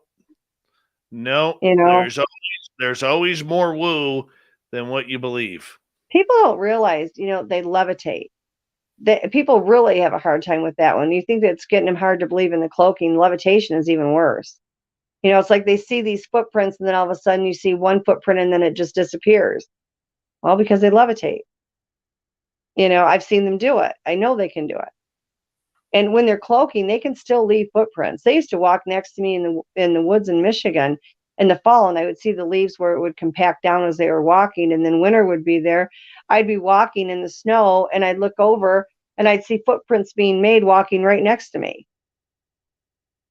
You know, it's like, how do you not acknowledge that when you're watching it happen? I mean, I was like everybody else. I had a hard time believing it. I wasn't immune to it, even as many times as I'd watch it happen. But, you know, when you watch it enough times and then you have people with you that are watching it, what do you do? At that point, you just kind of give it up and say, well, it is what it is. Oh, I hear you. This creature baffles me. Totally. The thing of it is all the cryptids can do a lot of the same stuff. So it's not just the Bigfoot. You know, I got a picture of Lizard Man standing in my backyard. And when you take a photograph of one of them cloaked and they're not the center frame, they show up. You can get a great picture of them that way. And I was snapping pictures to see if any of them were out there. And I got a Lizard Man. Like, I wasn't anticipating that at all.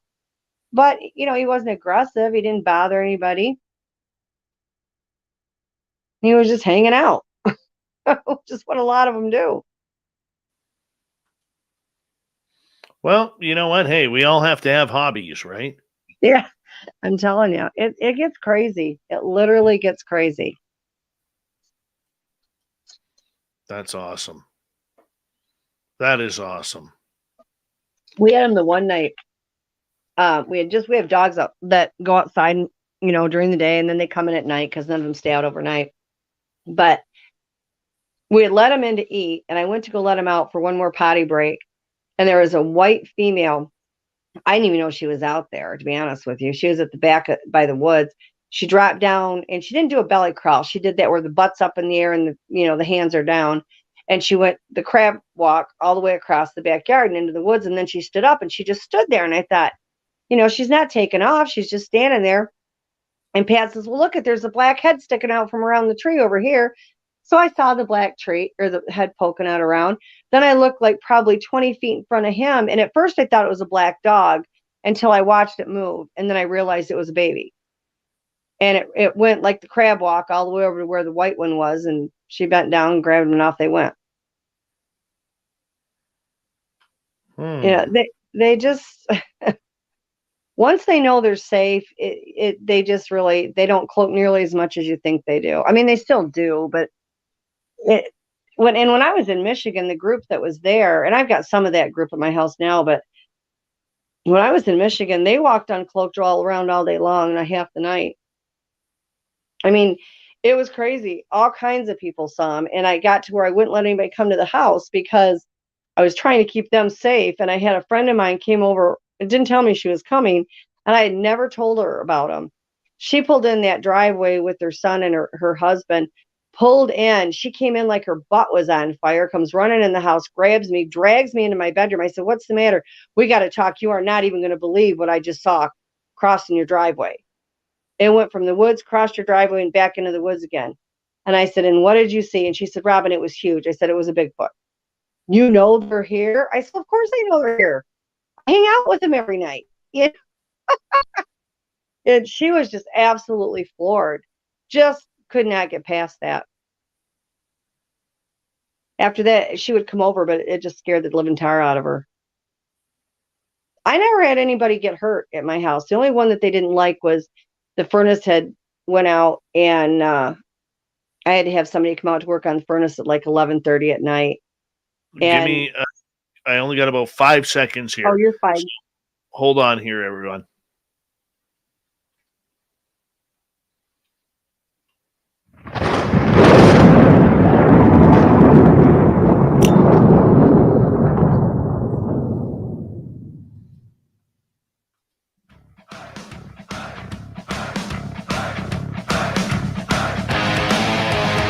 We passed the halfway point of Spaced Out Radio tonight. Good to have you with us. My name is Dave Scott. Very much appreciate you tuning us on in for your nightly fix of strangeness. Want to remind you that if you miss portions of this show or others, check out our free archives by going to youtube.com/Spaced Out Radio. Do old Davey the favor. Hit that subscribe button. Our website is spacedoutradio.com. We have a plethora of features for you. Rock out to Bumblefoot, read Shirky Poo's Newswire. Check out our swag as well. Follow us on Twitter at Spaced Out Radio, Instagram at Spaced Out Radio Show, and on TikTok at Spaced Out Radio. We continue on tonight. Robin McCray, we have her till the top of the hour here, and we are talking Sasquatch. And we got a bunch of questions for you, Robin, from our audience. We're going to start off with Mr. Gray Owl, who's asking, is the infamous Patterson Gimlin Sasquatch video authentic or a man in a gorilla suit? It's actually authentic, and Dr. Igor Burtsev actually did some study on it and did the measurements on the movements, and there was quite a big panel of people that worked on that. And I've talked, Patty's now gone. There are people that claim to think that she's still alive. She's not, but I've talked to many of the Sasquatch that were in the area and that were part of that entire thing. And the other thing is that we celebrate Patty. Everybody has their 25th anniversary of this and 50th anniversary of that. For the Sasquatch, do not like her. I've not found one that likes her. They claim she's a traitor to their people. Had she walked back and not the direction she walked, when she walked forward, she was walking toward more that were in the woods. And when she walked forward, she basically was leading them all to her people. She was scared. She didn't think about it. She walked forward. And she had been messing around with the equipment at the logging crews, and that's what got the footprints there that piqued their interest to even look for to begin with. And so as far as the Sasquatch are concerned, she's a traitor to their people. She was actually kicked out of the clan after that. I do conferences not only for Harriet McFeely, and again, her conferences are phenomenal every year in April, third weekend of the month, Friday and Saturday, just tremendous. It gets better every year. But I also do them for Dr. John Stamey, and he does them in Georgia. In fact, I did his the weekend before Harriet's, and in Tennessee. And for her anniversary, he's like, "Oh, we're going to do this and this and this and celebrate it." And as soon as he said that, man, they were blowing my head up. "You're not going. You can't go. You cannot go. It would be a betrayal to us." And I called him and I said, "Listen, I can't do it." He's like, "What do you mean? You're supposed to be the top, keynote speaker." And I said, "I cannot do it. Like, I cannot betray them like that." I have free will. I can come and go as I please, but I'm respectful of them, and they're extremely respectful of me. And I basically work for them. They've taught me how to heal them, as well as, various other things, open portals, close portals, that kind of stuff. And I'm not going to go against something they felt that strongly about. And so when I explained it to him, he was very gracious, very kind, and he canceled the whole thing about our anniversary. But no, they are not in a big support of her. Now, I've not found one anyway that it was. Okay. Let's move on here to Joe's question. And I'm going to actually, previous to that, I'm going to say this. I think a lot of times we look at the Patterson Gimlin film in Mhm. a 21st century mind. Yeah. Okay. And we're not relating back to the times where, the hippie movement and the free love movement was really, at the beginning stages. No. And people were still quite conservative. They were still quite, there were areas in the United States where women weren't allowed to wear bikinis or swimsuits an inch above the knee. Well, Okay. and I mean, Patty but hear was me too out here for friendly. hear me out for a second. But you know what? At no time during that time period of 1967 would anybody ever be able to convince me that Roger Patterson and Bob Gimlin would sew a pair of boobs on a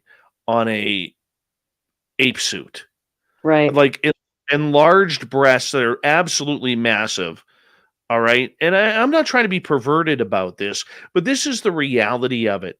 Like I've heard people try to explain, oh, the suit had just pushed together because it was too big of a size. No, it's not going to Mhm. create that.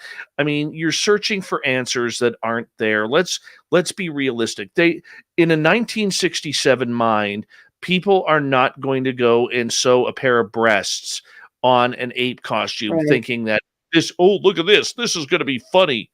No, they're not doing that at that point. Well, I agree 100%. And the other thing I want to point out too is back at that time frame, we didn't have what we have in Hollywood now when it comes to costumes. The stuff they create now is so real to life, it's hard to tell between the latex and the CGI and all that. They didn't have that back then. There was no way to have created a costume that was that authentic.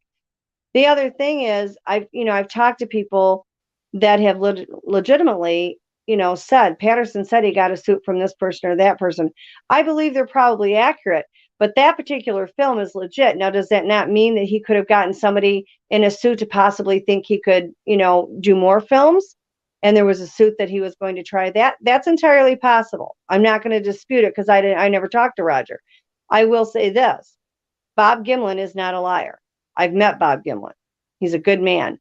And that what was in that film has been analyzed and analyzed and analyzed. Even the Bigfoot have staked claim to the fact that that's a legitimate one. Their problem with Patty, she had been friendly before that episode ever happened. She was moving around in the mountains, going up and down, watching people and having contact with people, which at that time was forbidden in the clans. And they had warned her and warned her. Then she was messing around with the logging equipment, leaving footprints all over. And so they brought in, people that were going to be looking for her anyway. Bob Gimlin, Roger Patterson, they were doing the same thing. So no, the Patterson Gimlin film is absolutely 100% legitimate. I agree. Let's go to Joe. Do Bigfoot have individual names like Bob and Judy? They do have individual names. It isn't Bob or Judy. I mean, they will give you two different names. They have a tribal name, like they gave me a tribal name, but yet my name is Robin.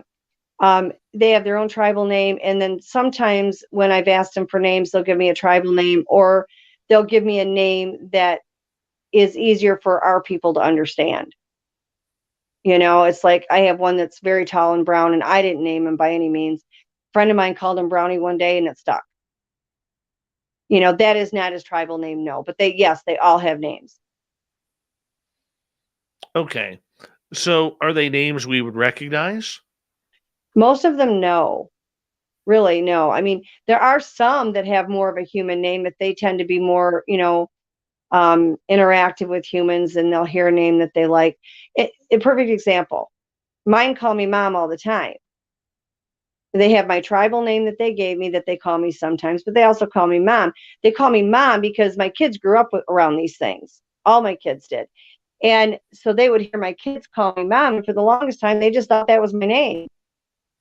So when they gave me my tribal name, they call me that now and then, different meetings or whatever. But, they'll call me Mom more than they call me that.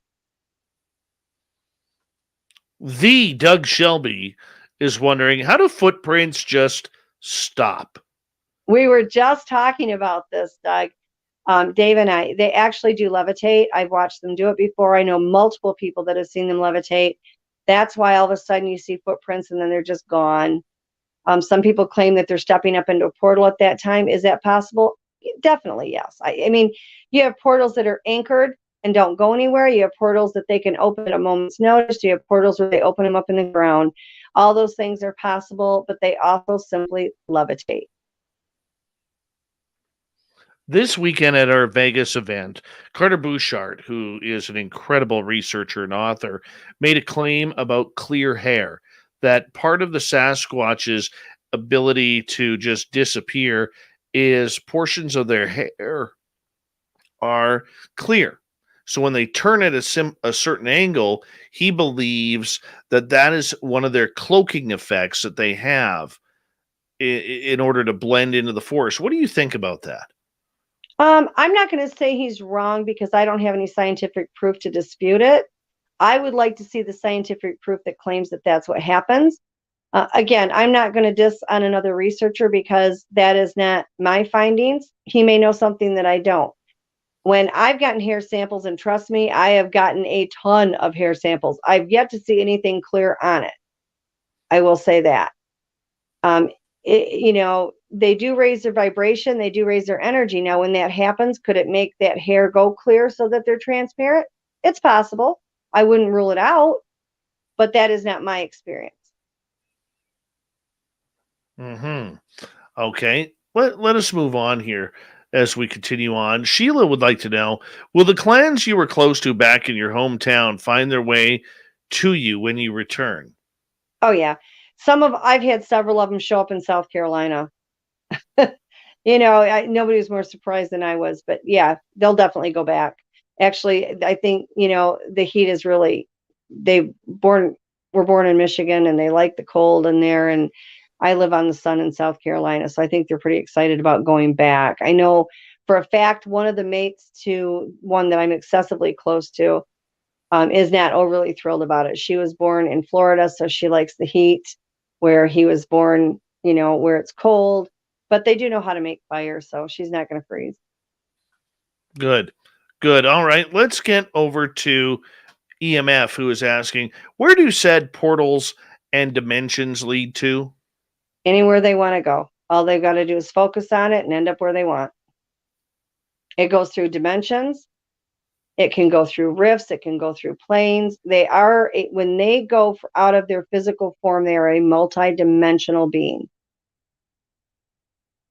I have. How do they create? Go ahead. How do they recreate them? It's all based on energy and vibration. Everything they do. This is why they taught me energy work when I was little. I mean, everything is done through energy and vibration. All of it. Everything they do is based on energy and vibration. And living on this planet is the biggest energizer battery there is. If you're tired, if you're feeling drained, go outside, take your shoes off, get your feet on the ground.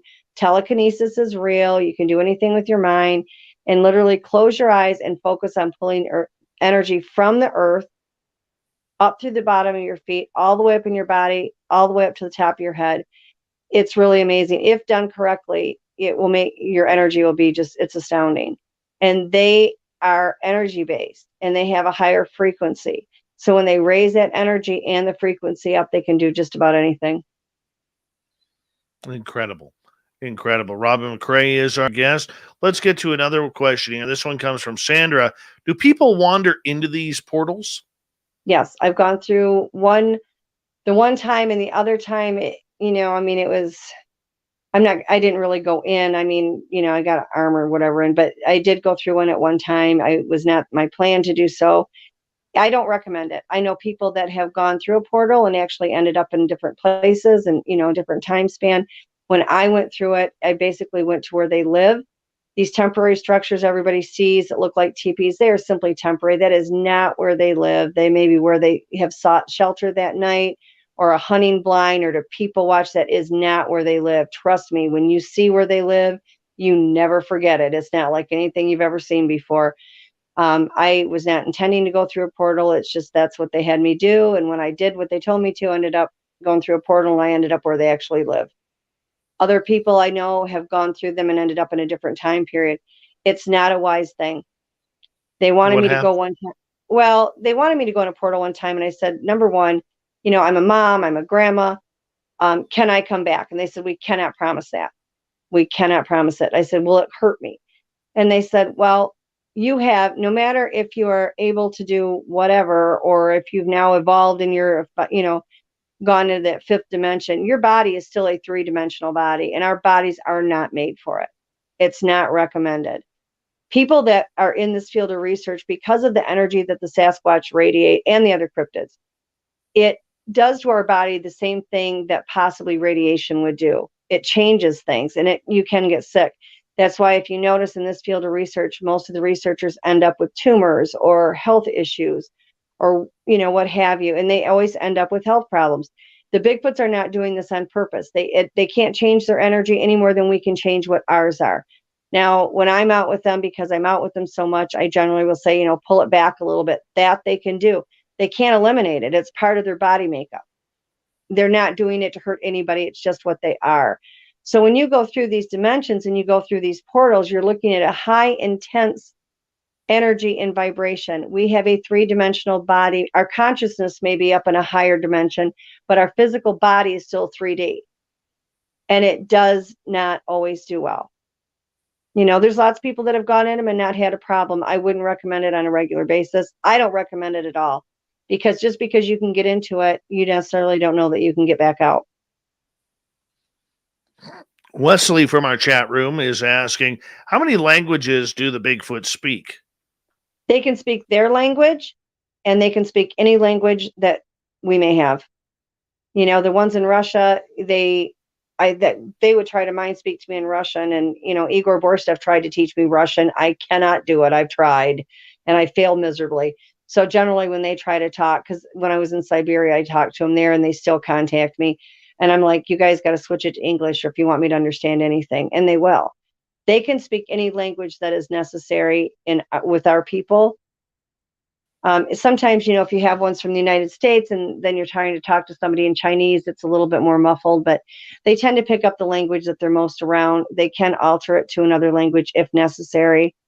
So, they're pretty expansion as far as the amount of languages they can do. All right, getting back to portals for a second here. Let's get to Mr. Gray Owl.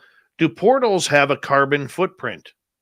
That's an excellent, excellent question. I'm going to say, in my personal opinion, yes. But it's the carbon footprint on a portal. You're going to pick up more what you would pick up with like one of those little machines that would pick up radiation or frequencies. You're going to get more of that kind of a reading about them. Laura would like to know, have you ever drawn what the Sasquatch homes look like? I have not, and I've done that deliberately. There's a lot of things that they've taught me that everybody always says, when are you going to write a book? When are you going to write a book? Number one, I should have done it a long time ago. I haven't. This is supposed to be the year I'm actually going to write a book, but there will be 2 books. One will not be released to the public because of the information that they've taught me. It could be used to hurt them, and I'm not going to have that happen. So, okay. Are they an endangered species? I don't think that they're in danger. The biggest threat they have is us. Like, there's literally hundreds of thousands of them. People have no concept of really how many there is. There's just that many. But, even killing them to prove that they exist is ridiculous, because you aren't going to kill just one. One body isn't going to do it. You've got to kill hundreds because they want to prove there's a breeding population, and the government's still going to shoot it down anyway. They're a human. We don't kill each other. It's just not what we're supposed to do. Very understandable.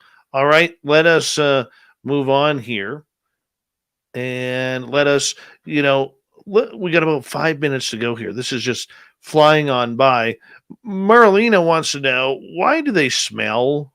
It's a hygiene thing. I've had so many people get hold of me and say, do they do it like a skunk, where a defense mechanism? Actually, no. Some are really good about trying to keep themselves clean. Others are not so much. Some, you'll see walk through the woods and they got feces hanging on them because they're just slobs. but a lot of them are actually quite clean. You might smell a little bit of a dirt smell or whatever, but they really, not all of them smell. I've gone up by some that have had no smell at all.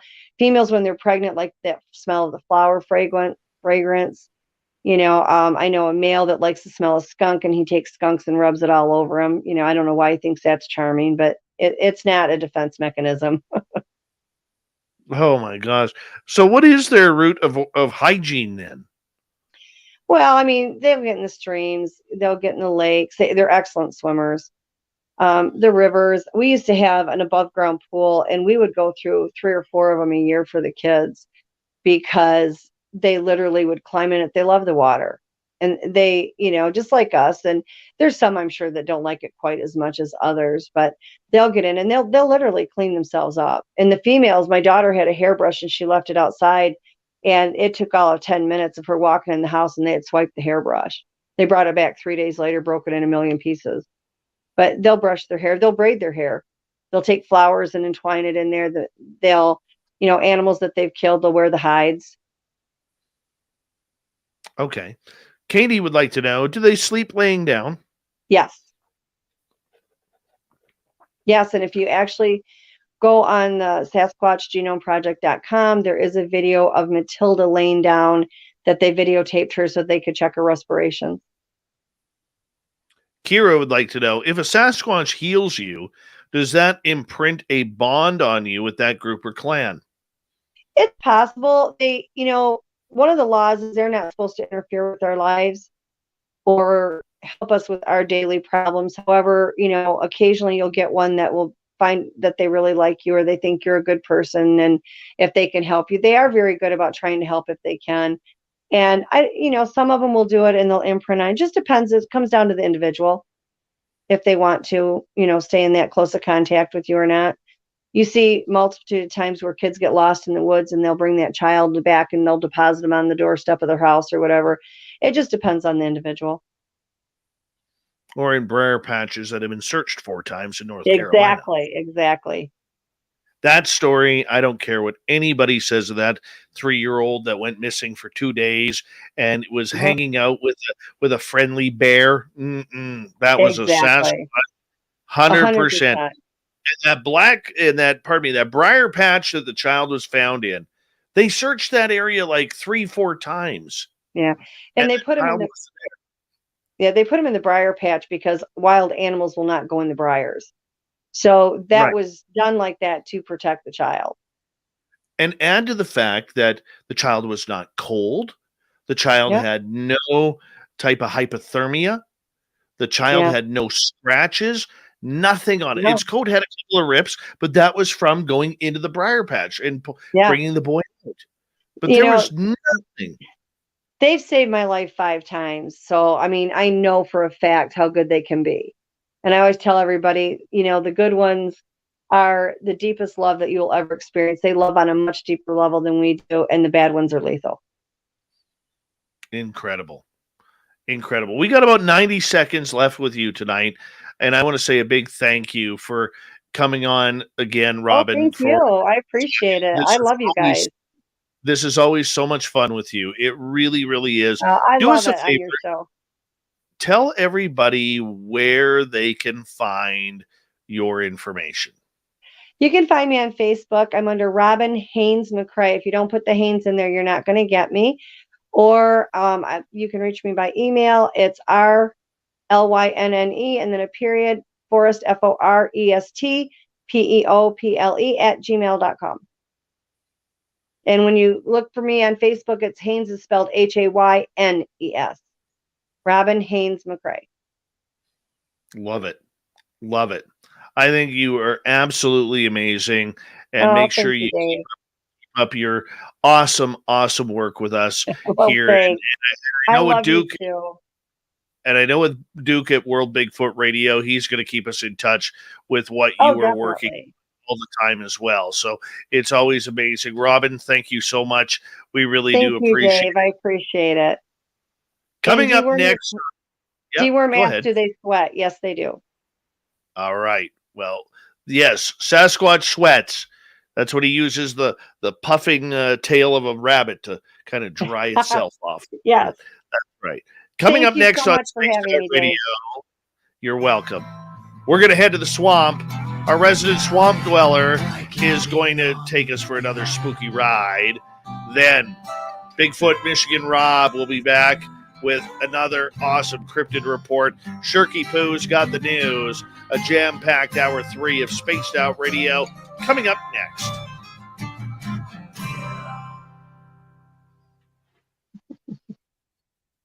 Amazing as always, Robin. Oh, thanks. I love coming on your show. You're awesome. We love you here too. You and Duke are my favorites. Thank you. Thank you. You're one of our favorites as well. Oh, thank you, sweetie. I have to run, but we will talk to you very soon, okay? And have a safe trip home tomorrow. Oh, thank you. You take care, and thank you again. All right. Take care, Robin. Bye-bye. Bye-bye. Robin McCray, everybody. I will be right back. Ouch. Sore, stiff, tired.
Do-do-do. Do-do-do. Do-do. Do-do-do-do-do-do. Oh, man. Can't believe I'm still awake. I am like literally going to hit the pillow after this. Hit it hard. Hard. It's true. Very, very true. I am so looking forward to Swamp Dweller's story tonight. So looking forward to it. It's going to be a gooder.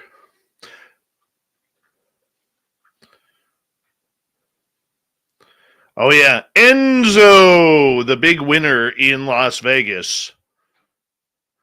I'm telling you, this dude not only has fantastic hair, but he has the amazing touch when it comes around slot machines.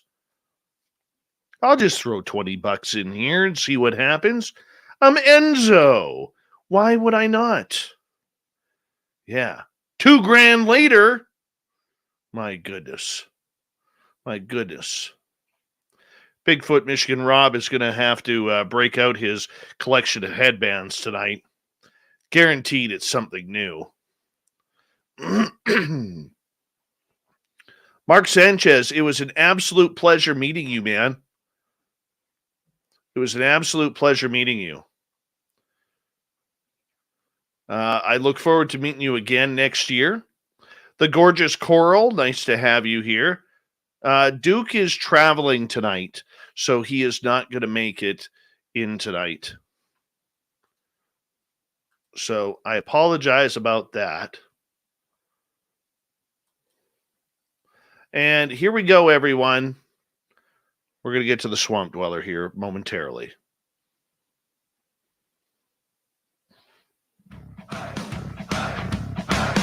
Would you like to connect with us? Head to spacedoutradio.com for all your latest show info. Now, back to Dave Scott and SOR. Here we go with the third and final hour of Spaced Out Radio tonight. Thank you so much for staying up late and tuning us in. We really do appreciate earning your listening ears wherever you are on this beautiful planet we call Earth.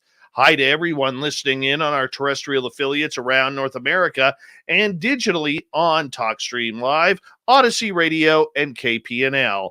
All of our archives are free. Do us a favor, join us at youtube.com/Spaced Out Radio. Only thing I ask for in return is hit that subscribe button.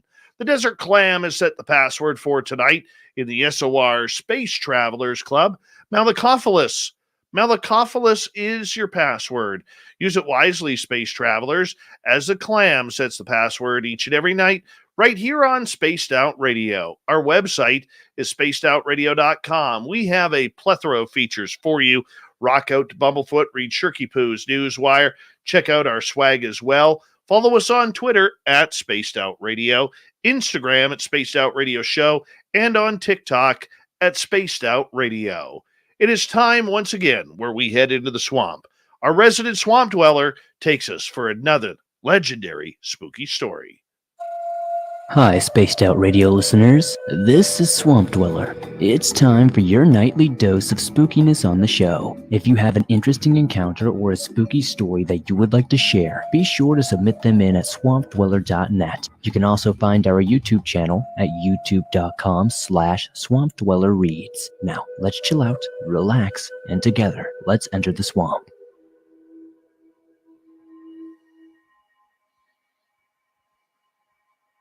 Howdy, Swamp. My name is Colton. I've just turned 19 years old and I'm a 6-foot white male. I've grown up around farms and hunting my entire life. I've met a handful of scary things and some things that are just entirely unexplainable. So I thought I might write them down and share them with you. I've had run-ins with spirits, demons, and even some creatures. I've just gotten lucky, I guess.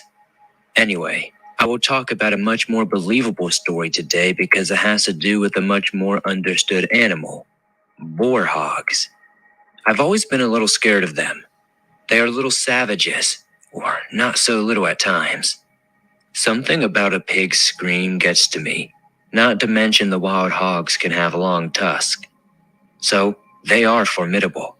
Seeing the best way to deal with them is to either have a good gun, or climb a tree and pray they leave. Anyway, I'll get on with my story. I'm from a little town in central Texas. I won't say the exact town, but it's between Austin, Texas, and Temple, Texas. Over the past few years, hogs have become a nasty problem. They tear up the land and are dangerous. This story takes place in 2020 after COVID had begun. The whole incident happened very fast. It was trash day, and my driveway is more of a dirt road that stretches about 1/10 of a mile. Also, my house is out in the country, and on more farmland than anything else. Homes are very few and far between. If you were looking at my home from my driveway, on the same side of the road on both sides of my house were about 1/4 mile between my grandparents' house and my neighbor's house. Other than those two houses, nothing for at least 2 or 3 miles, depending on where you were headed. It was time to go, so I had to drag the trash to the end of the walk and then go all the way back. Not a huge chore, but I had to do it. I didn't mind it because I did enjoy a little time with my dog May. May is a sweet little blue Lacey with enchanting eyes, and she's super intelligent and protective of my family and me, and even protects our other dogs if she needs. If she was an alpha female, then I was an alpha male to the dogs, and they showed us both respect, and we showed each other respect. She would often walk with me when I took out the trash, which made this day odd. This day I had forgotten to take the garbage out until it had gotten late, so it was already dark out. I started walking when I realized May was not with me. She was still watching me on the porch. I called to her, but she just wagged her tail and whined to stay. It seemed like she was trying to say, "A bad idea. Don't leave. Stay with me. Come here. Or come see me." I usually would walk back and check in on her, but I figured I would just be going to the end of the driveway, and I'd be okay. This did put a little worry on me, though. I'm not easily scared, but I was spooked by May, my seemingly fearless pup, who's outsmarted and tangled with strays and wild dogs and hogs, not wanting to budge. I smelled it halfway down the driveway, an awful stench that I could only describe as roadkill amplified by 2. At this point, I realized May stayed back because she didn't think it was safe for her or me. I stopped dead in my tracks and listened, but it was a windy night, so I could hardly hear anything. After standing and trying to listen for a bit longer, I decided to brave the walk to finish my task. Then, I'd like to hightail it back to home as fast as possible. Keep in mind that I'm pulling a decent-sized trash can, and it's not exactly quiet, so my position is undeniable, even with the wind. I expected something to happen, honestly. I had adrenaline running the entire time I walked. I made it to the end of the driveway, parked the trash can where it should be, and turned around to go back the way I came. Now, I'm walking back home and I can see the porch lights brightening my front yard. Quickly seeing where to go, I took a deep breath inside with relief. Okay, now you just have to walk home. I'm practically home. I was cut off suddenly. I felt even more uneasy than before and I began to shake with adrenaline. The smell was even more vital than ever, and if my stomach were weak, I would have puked. I heard a low, strained grunt followed by another and another. There was no mistaking what I was hearing. This was the sound of pigs. As soon as I heard this, a switch flipped in my head. Run, freaking run, I thought. I knew these pigs could outrun me, but if I hurried, I felt I could at least get to my dad's truck in the driveway and jump in to avoid them. If they were close enough, I wouldn't make it. I bolted. I'm not a typically fast guy, and I tried to take it slow and easy, but my legs sprouted wings because I was flying back home. Scared out of my mind, I could hear the grunting getting louder and louder. Suddenly, I heard a sound that made my heart sink.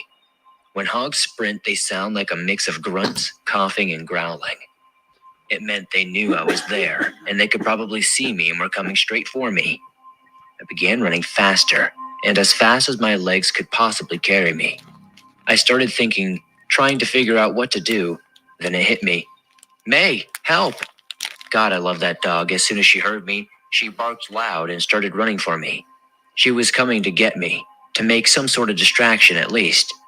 She was fast, and I knew she could probably outrun those things if needed, so I didn't worry about her as much.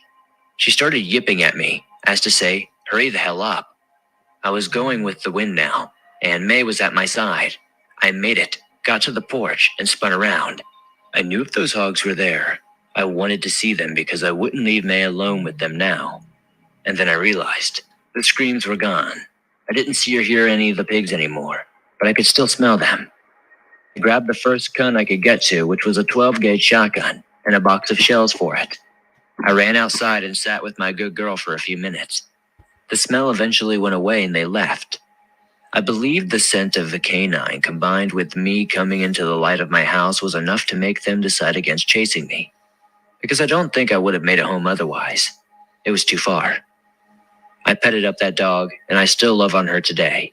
She's older now and has retired from being an adventure dog, but she's still my dog and I still take great care of her. About a week later, my dad and I were driving home when my dad slowed down and said, "Look, hogs."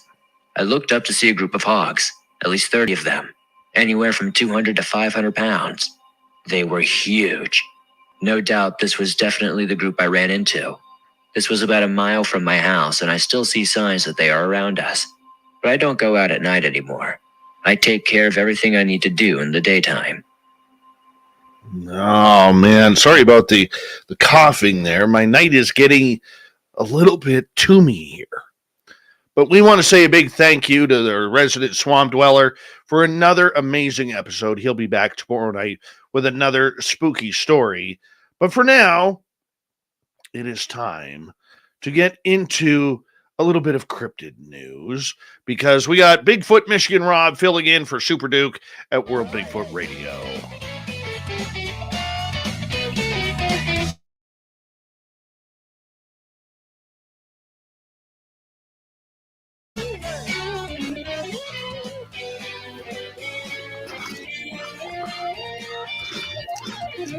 And we say hello to the man, the myth, and the legend, all wrapped in Bigfoot Michigan Rob.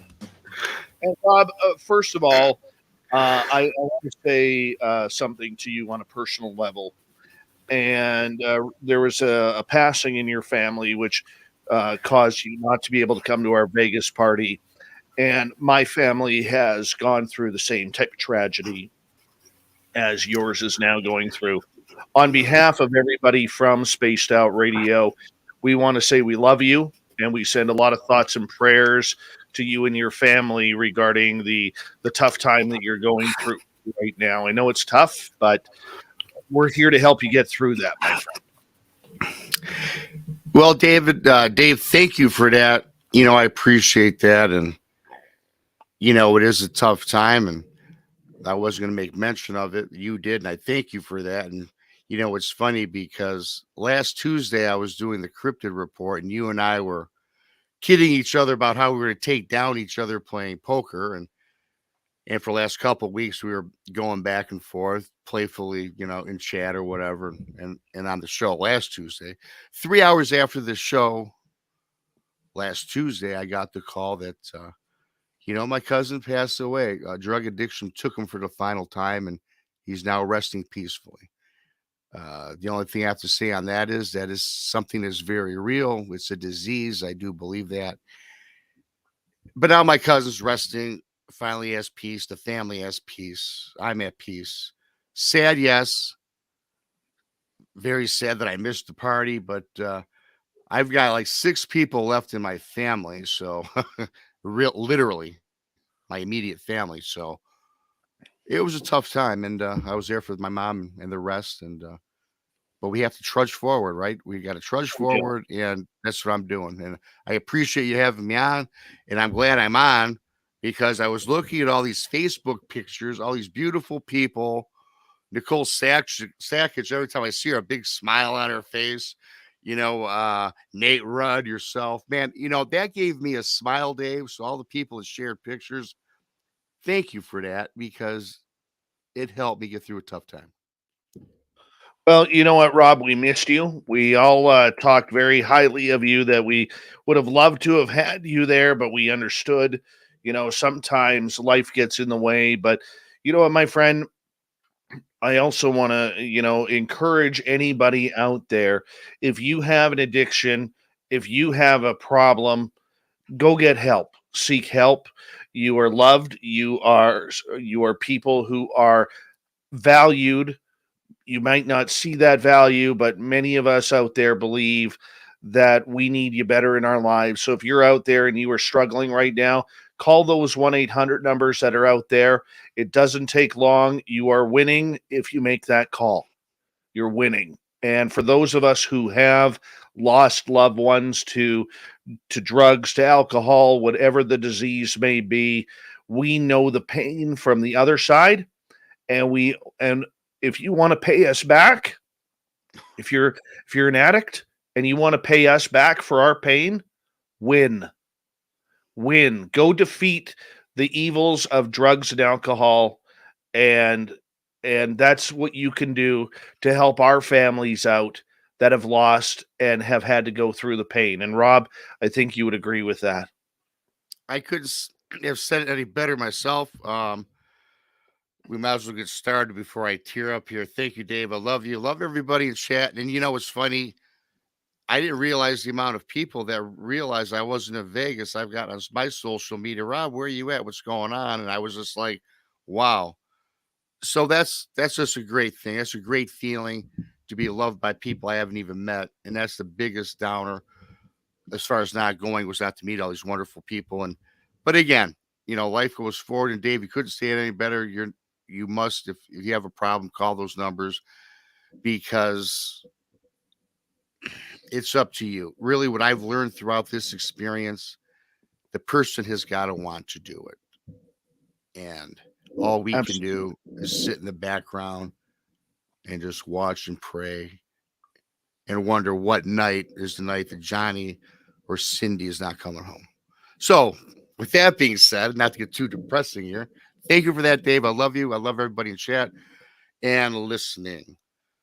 I come up with a couple reports, Dave, which I think you can find very interesting. It has to do a lot with, and I always hate to bring out the government and the Department of Natural Resources, but just listen on to a couple of these encounters / reports that I got. This was in 2019, Roscommon, Michigan. It was a Michigan researcher. He was exploring the woods in, again, Roscommon, Michigan, where he came across the carcass of a dead bear. It was a black bear. We do have those here in Roscommon. And the interesting thing about the bear was the fact that it was killed, but it was literally sliced from its throat down to the bottom side of underside of its belly, and all the entrails were eaten. The liver, the heart, the lungs, everything. But strange enough, none of the meat of the bear was eaten. So right off the bat, after reading this report, I thought that was quite odd. So this researcher contacts the local DNR wildlife conservationist. To his surprise, this person came out, checked it out, and the conservation officer had said that, yeah, I think it was a cougar attack. Well, the guy's questioning him. Cougars typically, if a cougar attacks its prey, it usually pounces. And if it's pouncing from an area where it's on top of it. And typically it'll bite into the back of the neck and kind of break the neck, and it'll tear away at its kill and eat it. And I'm not saying that they don't eat entrails, but that's how they do it. They kill them and they kind of forage at the dead body. DNR agent also told this guy just to keep this to himself, keep it under wraps. Do not make it public to anybody. So this researcher thought it was quite strange. So this researcher grabs a couple of his friends and he goes back to the same area in the woods in Roscommon, Michigan. And there's himself and two other buddies And what they do is, Dave, they go to the area where the kill was, and they all went out. Three of them. One went north, one went south, another guy went like east. There's only three of them, couldn't cover the entire compass, obviously, so that's what they did. But they went about precisely 3 miles in either direction. And so they all reconvene. They're communicating via walkie-talkies or telephones, whatever their communication was, but they all meet up eventually with their findings. Now, one person snapped off a picture of a footprint. It measured like 18 inches long by about 5 inches wide. And it appeared to have 3 toes, but they were kind of faded. And the print itself was kind of, you can't really visually say for definite this is a footprint, but they kind of speculated it might have been. But this other guy, there's the one that I'm really interested in, had a footprint that was only 11 inches long, about 5 inches wide again, but it was thinner. But there were 3 toes, 3 elongated toes, and at the end of the toes, there was kind of like claws that came out. And it appeared that the weight of this thing got up on its toes, and it made a deep impression into the ground. And this guy, unlike the other guy, actually took a cast of this. A casting. And so these 3 guys were like, wow, this is definitely not a cougar. So again, they call the DNR, and much to their surprise, the DNR shows up again. But now this time it's not the one person that shows up, it's about 5 guys. These 5 DNR agents, they break up into groups. One group went to the area where the 18-inch print was. Another group went where the 11-inch print was. DNR conservationists, they check out what the area. They see the prints. Again, they all get back. They reconvene. And the DNR agents, conservationists, again say, again, they say it's a cougar. It's nothing out of the ordinary for these parts of Roscommon. Please keep it to yourself and keep it under wraps. But this time their tone was a little more stricter, a little more like, hey, don't tell no one. So, Dave, that brings up to me, when I hear that story, I don't know what you think, Dave, but I think that is very strange how they dismiss this. They call it a cougar, but their mannerism was like, hey, don't tell anybody. And you hear these stories time and again, and really for me, I read these stories all the time, these reports that come in, and it just gets so frustrating that our government or these officials are really trying to cover up something that we don't know what this is, right? Was it a Bigfoot? I'm thinking Dogman on the one print, but why is it that these people are just so hush-hush and try to shut these people up? And that to me is frustrating. We got about a minute to go here before we have to go to break at the bottom of the hour. It's the same thing like we were just talking with Robin McCray about that little boy down in North Carolina a couple years ago who disappeared for 2 days. He was 3 years old and found in a briar patch saying that he had, been with a big friendly bear. Big friendly bears aren't out there at wintertime. Especially if they wake up during hibernation. Okay, they aren't going to care for a little boy. They're going to eat it. You know what I'm saying? And it just doesn't make sense.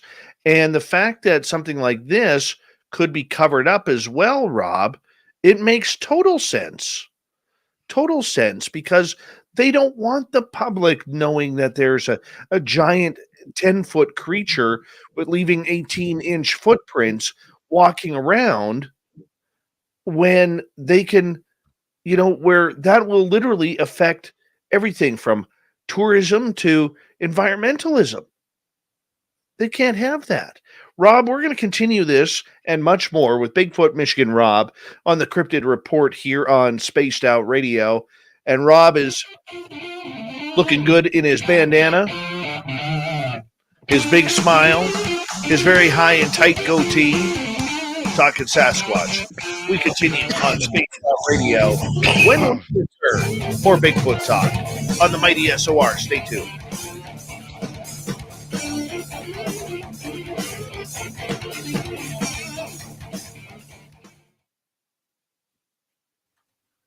All right, we're clear. Yeah, this is a new bandana, which I actually remember I told you a couple of weeks ago. I had got a new package. This is one that I was going to sport down there. So it's brand new. I just took it out of the package and put it on for the show. Very nice. Very nice. Yeah. But yeah, again, thanks a lot for that in the beginning of this segment, Dave. That was cool of you, and I appreciate it. And I'll pass that on to my family. They're probably watching. So Absolutely, man. I know what it's like. I do. I know what it's like, and it sucks, man. But what? To brighter days ahead and great memories. Absolutely.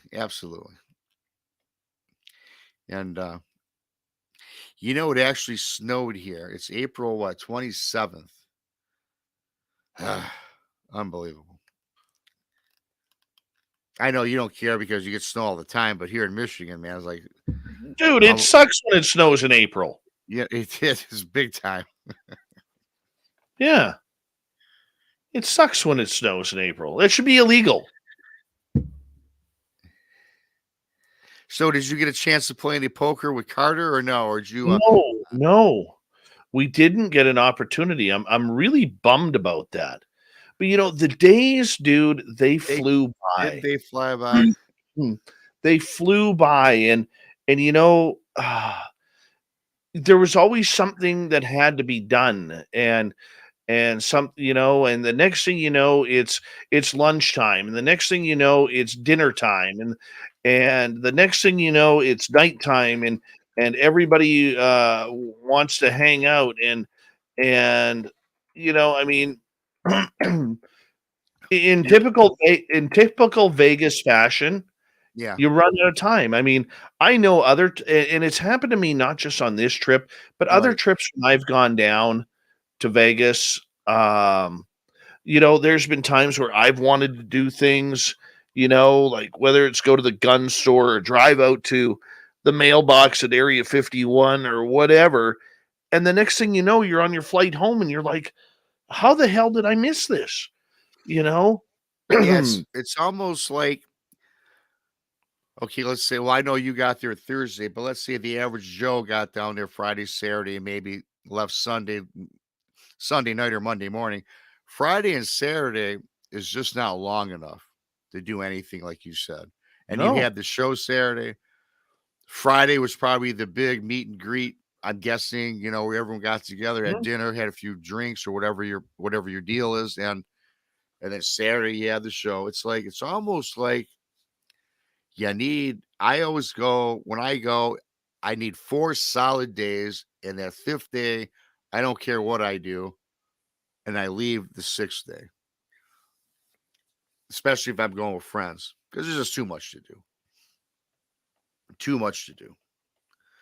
And when you're having an event like you did, and you're trying to coordinate all these activities, it makes that day it goes by that much faster. Yeah. I mean, it really is, next year we're going to do things a little bit differently.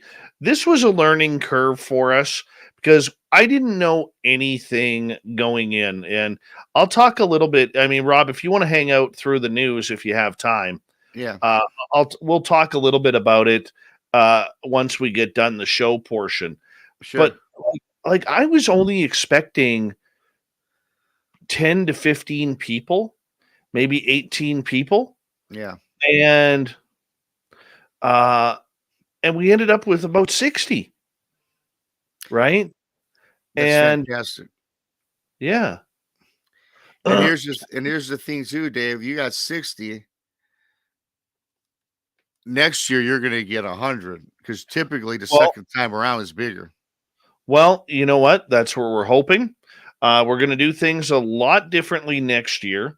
It's going to be a lot more organized and planned, and we're going to do it at the Golden Nugget again, and we're going to make sure that we have everything from communication open to you know, just the plans are getting ready to be set. Yeah. And I'll get more into that afterwards. Yeah, that's cool. Yeah. I want to say a big thank you to Nightmare, Simon, Smithy, D. Cohen, Dry Toasted Catfish for the amazing super chats tonight. Thank you so much for the love. Really do appreciate it. And here we go, everyone.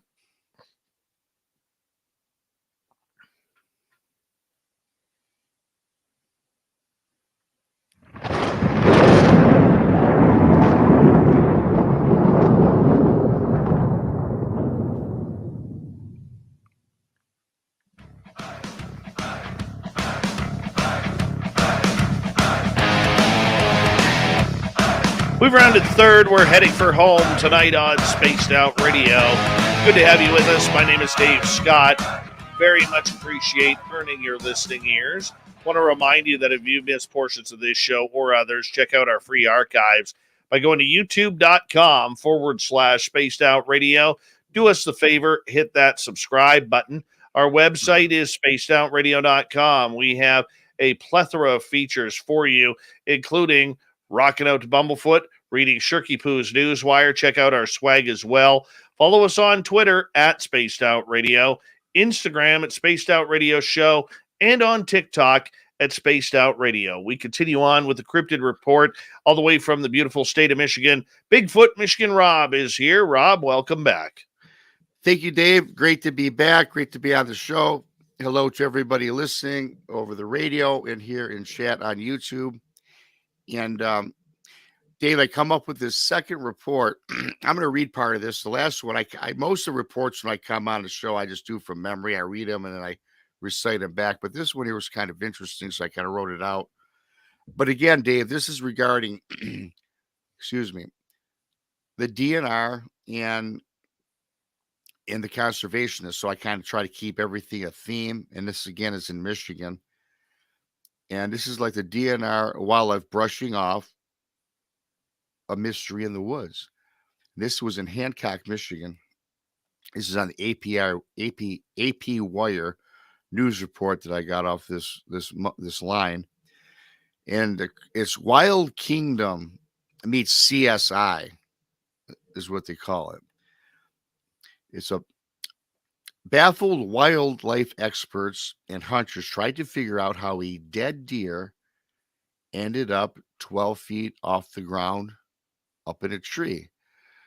Now, Dave, I don't know if you recall, but whatever show I was on or whatever report I did, I made mention that my brother had a couple of years back sighted a deer. He shot it. He tracked it, found it at the base of a tree. But it wasn't the deer itself, it was the impression where it fell, and he didn't know where the heck this deer was. No tracks, nothing. But at the base of this tree, he looks up, and there's a blood trail going up the tree. I get a lot of reports and stories like that, so this is why I found this intriguing. This man was hunting in a remote area of Delaware County, Michigan, where now this was the beginning of hunting season actually last year in 2021, and it happened to be a snowstorm. And I remember this day, the opening of hunting season, it did snow quite profusely. So is this guy, he kind of lost his bearings, got kind of lost actually in the woods. And he comes up upon a tree. Again, as I mentioned earlier, this deer was up in this tree, but what he says, quote, I thought it was a giant eagle's nest or something, but I got closer and I said, my God, that's a deer. The hunter, Gerald Inman of West Nyack, Michigan, Said his first thought was, well, maybe this was a poacher. Now, Dave, my first thought is a poacher is not going. Now, I don't know. I'm not a poacher. Why are you going to kill a deer and string it up 12 foot in a tree? To me, that's a lot of work. And it wasn't strung with rope, Dave. That's the thing. It was entailed in vines, natural commodities from the forest. So now, here's another thing. 3 weeks later, another hunter found this deer. So apparently this deer wasn't cut down. Apparently this Gerald Inman didn't call anybody or take it down or whatever. 3 weeks later, the deer was found by a gentleman. But at this time, he sees that a bow and arrow is now shot through the heart, directly through the heart of this deer. But again, this deer is still, strung up in these vines in the forest. So these two hunters get together. They find out about each other. They get together with a state wildlife expert. They return to the site on, it says here, December 13th. Now, December 13th, now this deer has been seen twice by two different people. Now they decide to cut this deer down and dislodge the deer, as they say, from the crutch or the crotch of a maple tree. The carcass was taken down and taken to a state wildlife lab where pathologist Ward Stone, of course, that has to be a made-up name, determined that had been killed by the arrow through the heart. He says that there was no evidence that another animal, such as a bear, a mountain lion, had dragged it up the tree. And that's kind of the end of that. Well, first of all, yes, I agree that a bear or a mountain lion did not drag a 70-pound buck, because it stated that. I'm sorry, I didn't say that in this report.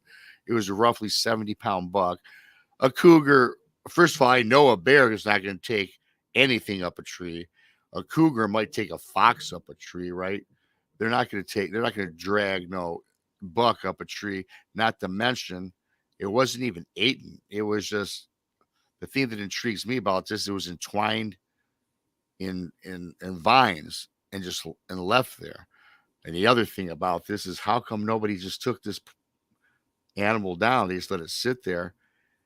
And the DNR says, but the DNR has no explanation as how this could have occurred. So I thought that was an interesting report. I can't put my hands around it. And it just, to me, goes to show you there's so much weird things that goes out. I mean, if you just go out and you're cognizant of what's around you and look for certain things, there's a whole lot of things we're missing. And this really has me baffled. I just don't understand it, man. I mean, look, we don't know a lot about the Sasquatch. We can only assume. We've heard reports, only, anecdotal reports that it eats deer, that it eats hogs, is chased after wolves and coyotes and foxes and rabbits and fish, whatever it may be. We've heard these reports. I mean, a lot of wild animals out there like to eat in the trees, because that way the ground predators, such as, in the thieves of the night, the coyotes, the foxes, the wolves, and badgers and everything else, aren't around there scrounging around, stealing it from the more apex height predator. Yet we also know, Rob, that Sasquatch has been known to hide in trees. This is and almost jump through the trees as a way of its transportation. So do you think then that a lot of these carcasses that we're finding way up high of a 200, 300 pound deer, which would be nothing for a cougar or a bear to crawl up there, but I don't see a bear doing that. I really don't. A cougar I do, but not a bear. I don't see a bear doing it, Dave, and perhaps a cougar could. I mean, again, the cougars in Michigan aren't very big, and as I made mention in those notes, from what I read, it was 70-pound buck.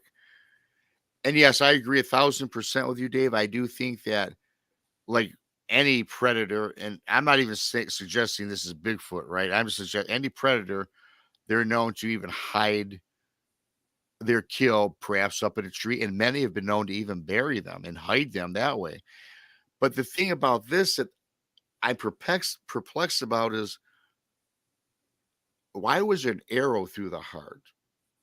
And why was it then strung that far up a tree? I mean, if this was something that was certainly hunted and killed, what would possess a person to string it up? And I don't think a person did. Was this like, did these officers think that this was unnatural? And did they think that they had to cover it up and make it look like, hey, you know what? Let's stick an arrow in the thing to make it look like it was a poacher, and just said, to hell with the carcass. Well, let's be idiots and let it sit here in a tree.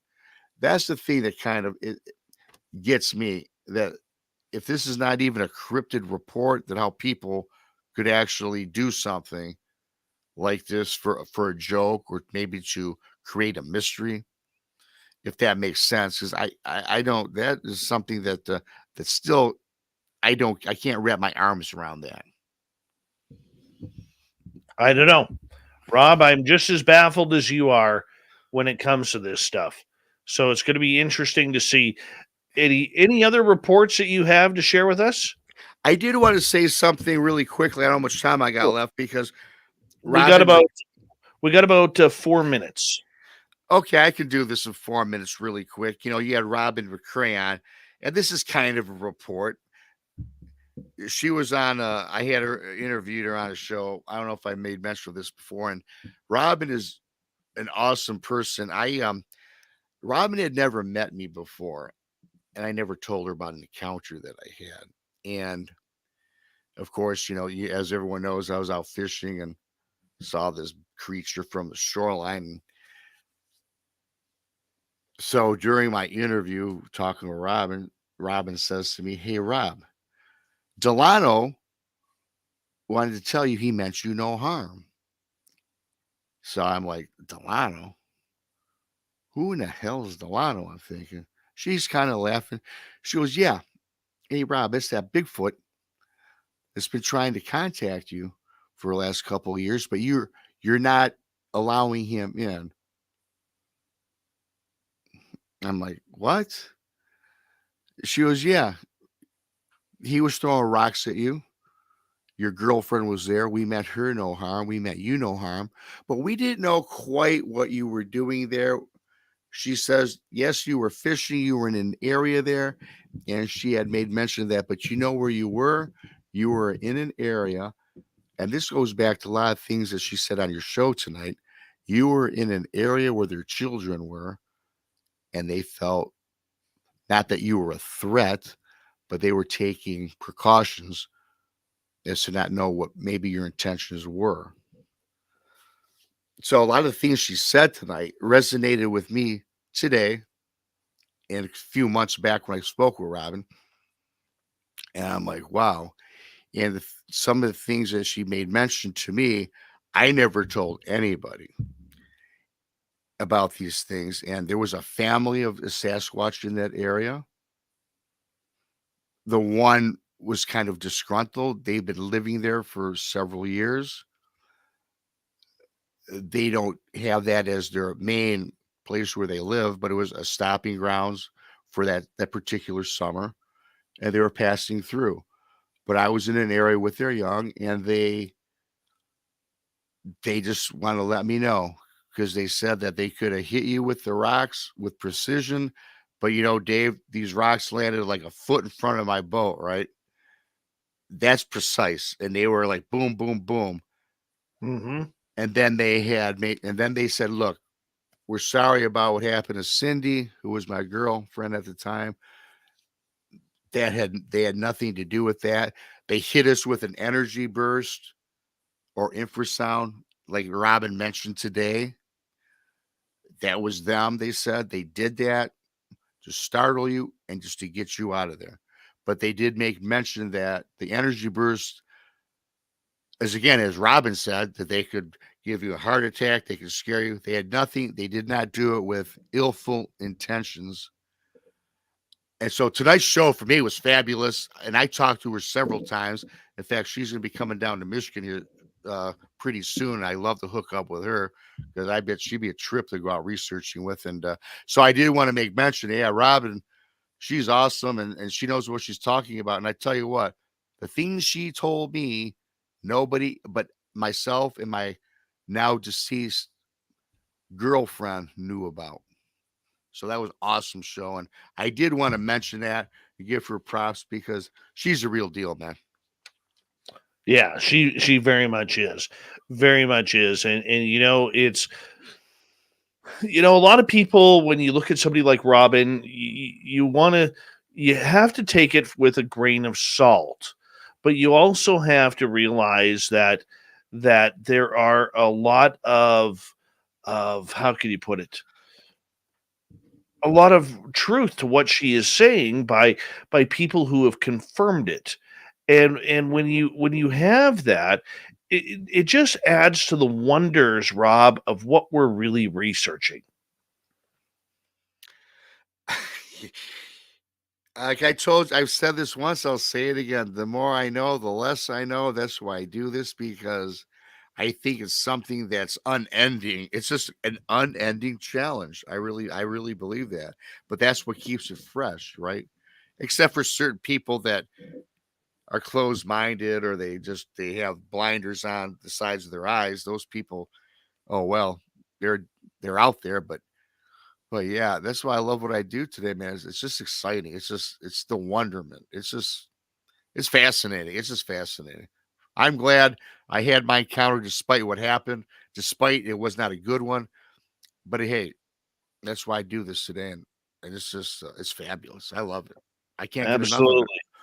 it. Big Rob, thank you so much for a great cryptid report. We will talk to you very, very soon on Spaced Out Radio again. Let's get to Shirky Poo's news.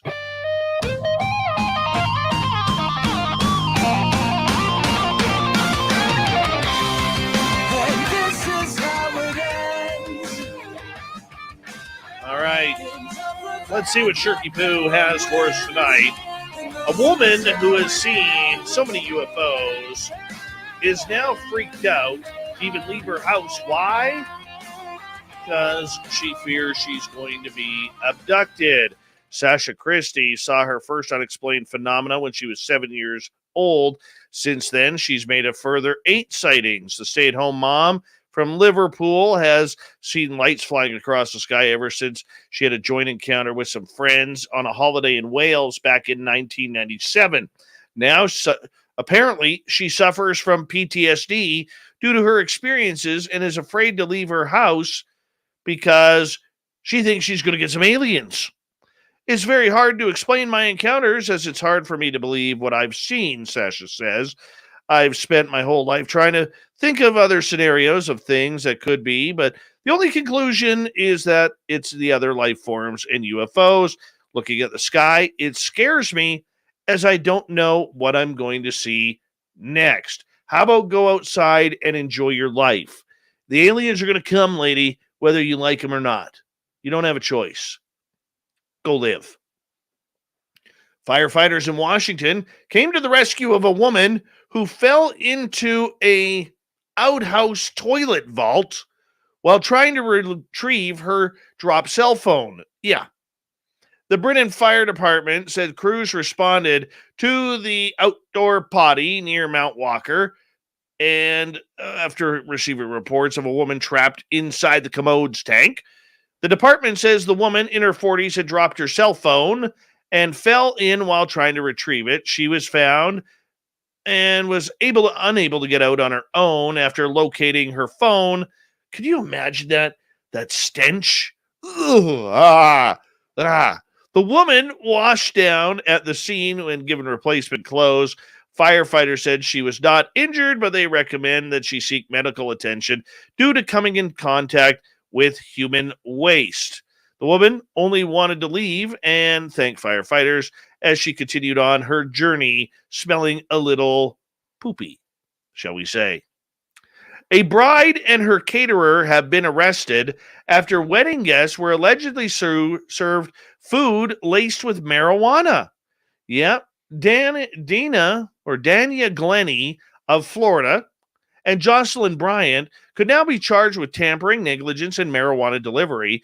Guests were said to have been enjoying themselves at the event on February 19th when they suddenly fell ill. Police were called to the scene and took samples of the food, tested it for drugs. According to those tests, they all tested positive for THC.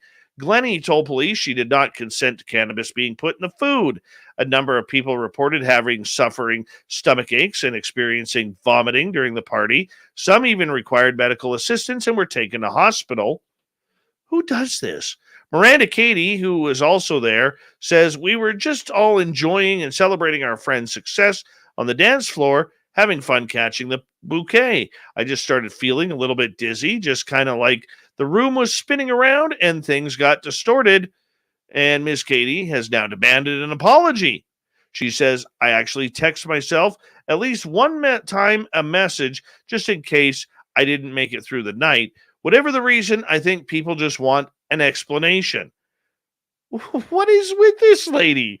Getting her party goers all high on her wedding? Oh. A pub landlord could be fined up to £6,000 in the UK after council spies spotted someone taking a drink of their beer while standing up to play beer pong in the venue during strict lockdown protocols. The fantastically named Ian Snowball runs a sports bar called Showtime with his son Adam, claims that local council has it in for him. The 62-year-old said he plans to challenge the pedantic fine against him in court, making mention of Boris Johnson's recent fine for parties in Downing Street during lockdown, stating there's one rule for politicians and another for the locals. And finally tonight, celebrity artist and painter Domingo Zapata has won widespread acclaim for his many depictions of the Mona Lisa and claims now that the secret to his success is due to the romantic and sexual relationship he has with the famous painting. Yep. You get success when you're philandering with art depicting the Mona Lisa. You can't make this stuff up. I can't even go further on this. Whew, thank you, Shirky Poo, for the wonderful news tonight. Thank you to Bigfoot Michigan Rob for coming on in with a couple of great cryptid reports. A big thank you to Swamp Dweller for another fantastic story from the swamp. And Robin McCray breaking down what it's like to have telepathic communication with our good friend of the forest, Sasquatch. We got Mr. Ron Bumblefoot Thal rocking in the background with Little Brother is Watching. Bumblefoot is the official music of Spaced Out Radio, rocking us in and out of every single show. Get your horns up for the guitar god himself. Special thanks to everybody listening in at home, at work, in your cars, wherever you may be. Thank you to everyone in our chat rooms tonight. YouTube, Twitch, Facebook, LGAP, wherever else you're listening. Spreaker, Twitter. We're all over the world, man. I know you're out there somewhere. Remember, this show is copyright by Spaced Out Radio and SOR Media Ventures Limited. Thank you so much for choosing to share your evening with us, because together, my friends, we own the night. Mr. Bumblefoot, we need a favor. We need you to take us home.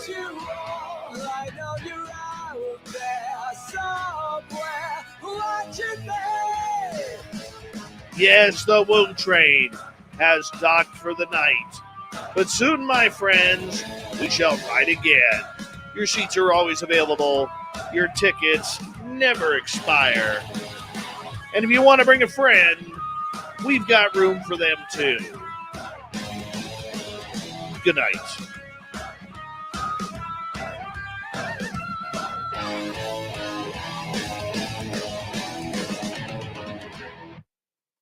Woohoo!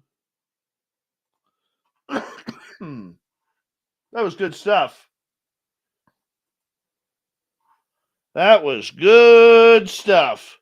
Good hearty eats there. You see Quest at work in his, his security guard uniform. That's right, Captain, you son of a bitch. Take us home, you Canadian gorgeous man, you. I can see him right now. It's true. It's true. Love me some Super Quest, man. Love me some Super Quest. How you doing, Bigfoot Rob? Hold on. Do I have you on mute? Let me check here. Yeah, I do. That's my fault. There you go. That's all right. Yeah, there was a great show. Yes, Leroy Washington, man. I love that guy. Super Quest. Oh, yeah. Super Quest is like, yeah, come on, Captain, you son of a bitch. Bring it home, you hairy bastard. You know what I love? I was going to say really quick. What I love about him, I've been watching your show now for about 2.5, 3 years. Every night without fail, Leroy, take it home, Captain. I love that. That's so awesome. What he types out in the chat. Good stuff. All right.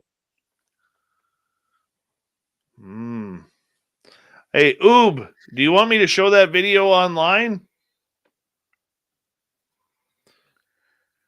Good night, little Jimmy Goodall. Much love, buddy. It was so good to see you. You know what I love about Jim Goodall is he has he's a very humble man. Doesn't understand why we call him a legend. Well, just shakes it off like, go fuck yourself kind of thing, Shut up! That's awesome. Yeah, don't call me a legend, you hairy Canadian bastard. Yeah, he looked like I saw some of those pictures. He looked like he was on the time of his life too. That was pretty cool. That was awesome. Okay, we're gonna share a video right now from Bigfoot Rob. Hold on, let me get to it. I mean, not Bigfoot Rob, from Joe Monk. Sorry, in the chat room here. Hold on, I'm gonna just bring it up here. I gotta unmute this. Hold on. It's about a minute long here. I'm gonna share this. Hold on. See what he caught here. Okay, listen up here.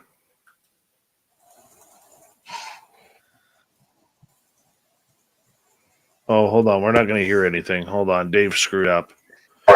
Remove. Hold on. I'm going to have to redo this. I always screw this up. All right. Go to Chrome tab. Facebook. There we go. Now we'll be able to hear the audio. So we're listening for heavy breathing. Excuse me. I'm going to put Rob.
Weird, man. Did you hear that, Rob? I do. Yeah, it is weird. Kind of like a hiss and a deep breath. Yeah. I don't know. Joe lives in the Sierra Nevadas. And he has had a lot of different Sasquatch activity there over the years. And I think they spy on him while he's watching the show, to be honest. I really do. And yeah, obviously quite strange. But anyways, let's talk a little Vegas here, man. Let's talk a little Vegas action. Because I know Bigfoot Michigan Rob, you would have loved to have been there. And I know I would have loved to have been there, but I couldn't make it. No, I'm teasing. Yes, Dave, shit. Rough here. Okay. I had my ticket. I had everything. 4 months ago, I had that all booked up and wrapped up and ready to go, man. Oh, yeah. There were some great people there, man. Like, everybody was just in such a happy mood. Yeah. We're going to be making some changes next year. We're going to start. We're giving us a couple of days to, decompress from everything. Yeah. And then we're going to start making plans for next year, probably within the next week to 2 weeks, and make sure that everybody has plenty of enough time to go. There were certain things that I would like to see differently. Like, for instance, next year, when we had a number of people who had confirmed that they were going, that didn't show up. Not many, probably 5 or 6. But either way, I haven't heard from them yet, or whatever it may be. But that's okay. Yeah, and real quickly, did you say you got about how many confirmations you get? Like 50 or 60, you said? Well, we had 52 confirmations. Okay. But next year, what we're going to be doing is the plan is right now, the tentative plan is probably the 3rd weekend of May. We are going to put it together. And then what we are going to do is we are going to we're going to have a 1-day conference. Hi, Amy Vegas. Oh, it was so nice to meet you. We're going to do a 1-day conference, and we're going to talk everything. So it's not going to be a Bigfoot conference. It's not going to be a UFO conference. We're going to do a 1-day conference. We're also going to do a live in between that day. We're going to do a live radio show on our YouTube show. And we are going to we're going to make sure that we have the ability to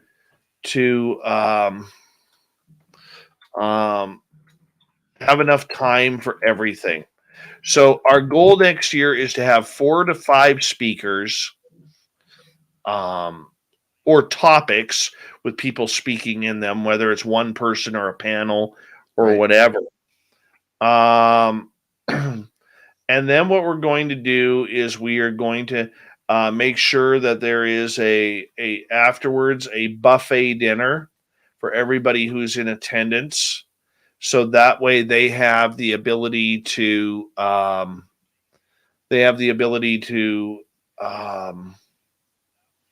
hang out with all the speakers. Like, we'll make sure, like, for instance, if there's 10 tables, we're going to make sure that there's 10 special guests there, one sitting at per table kind of thing. You know what I'm saying?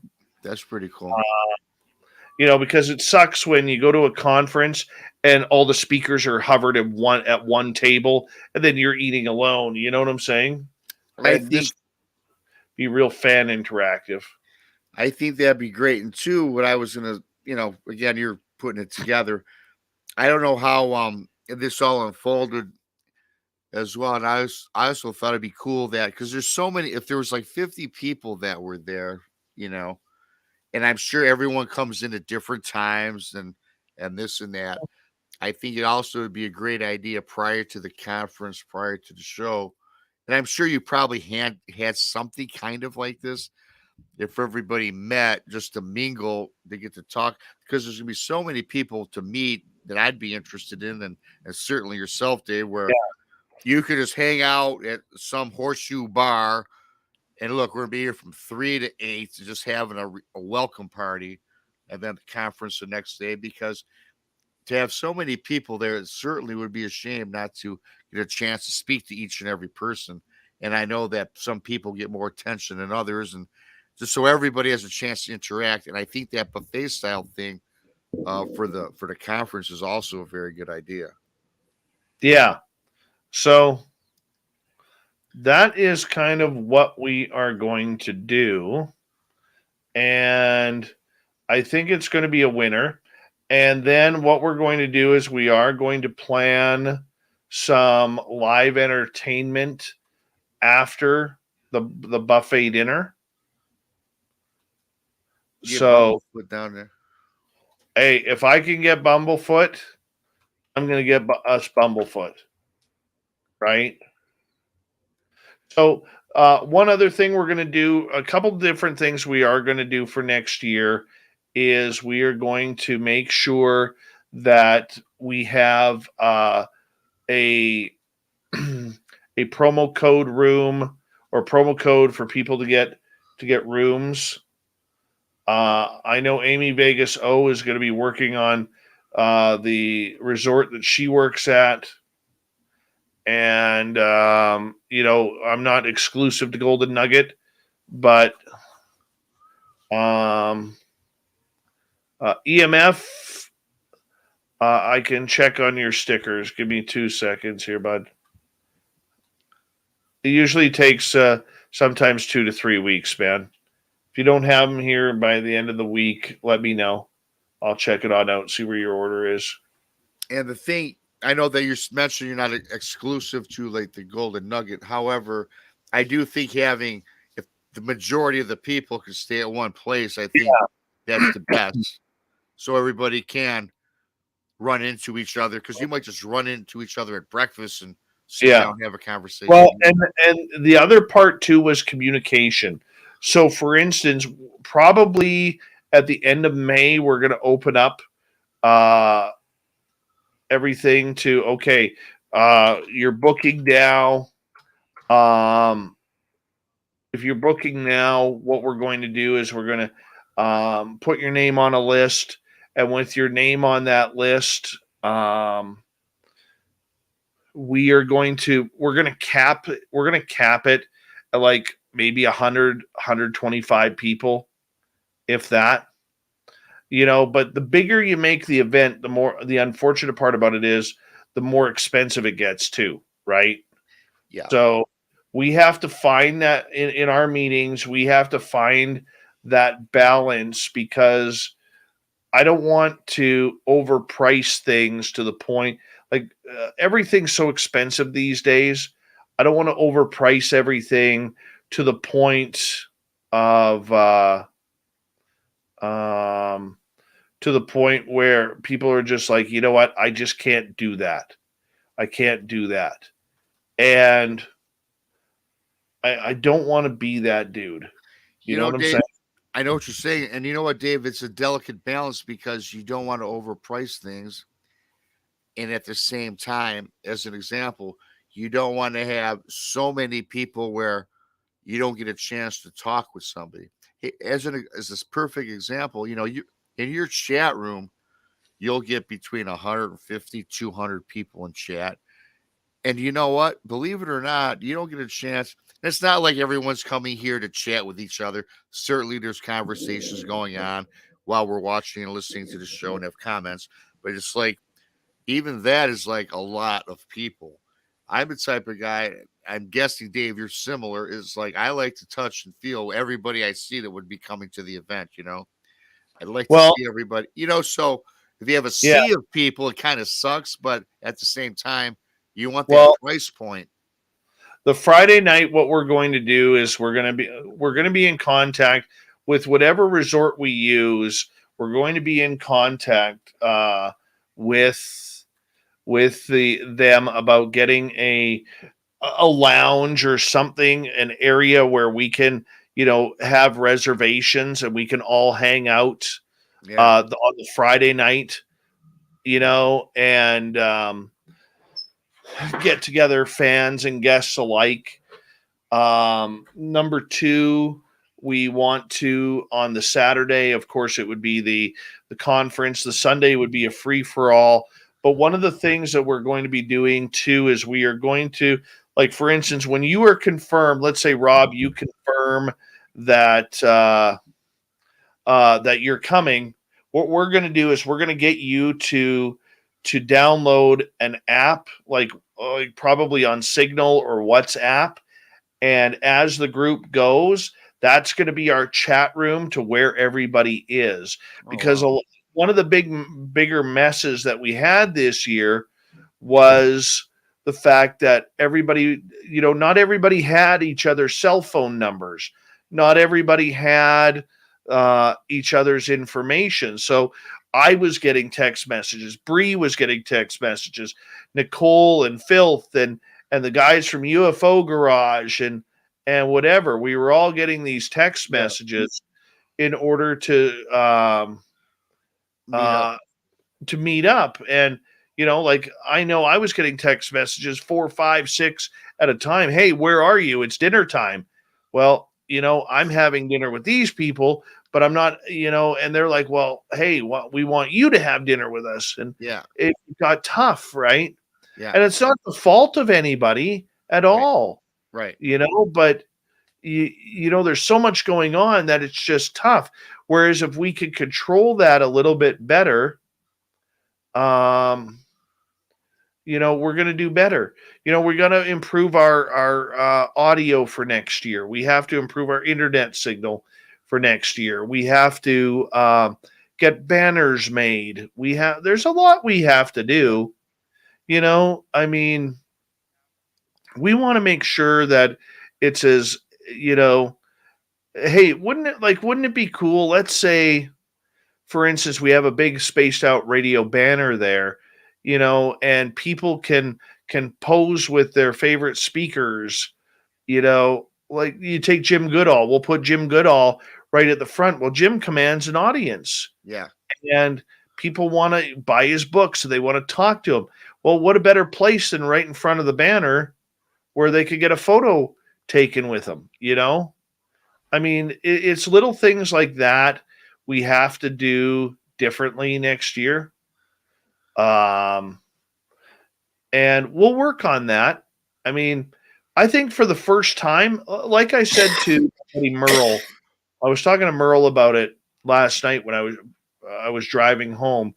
Hi, Felipe. How are you?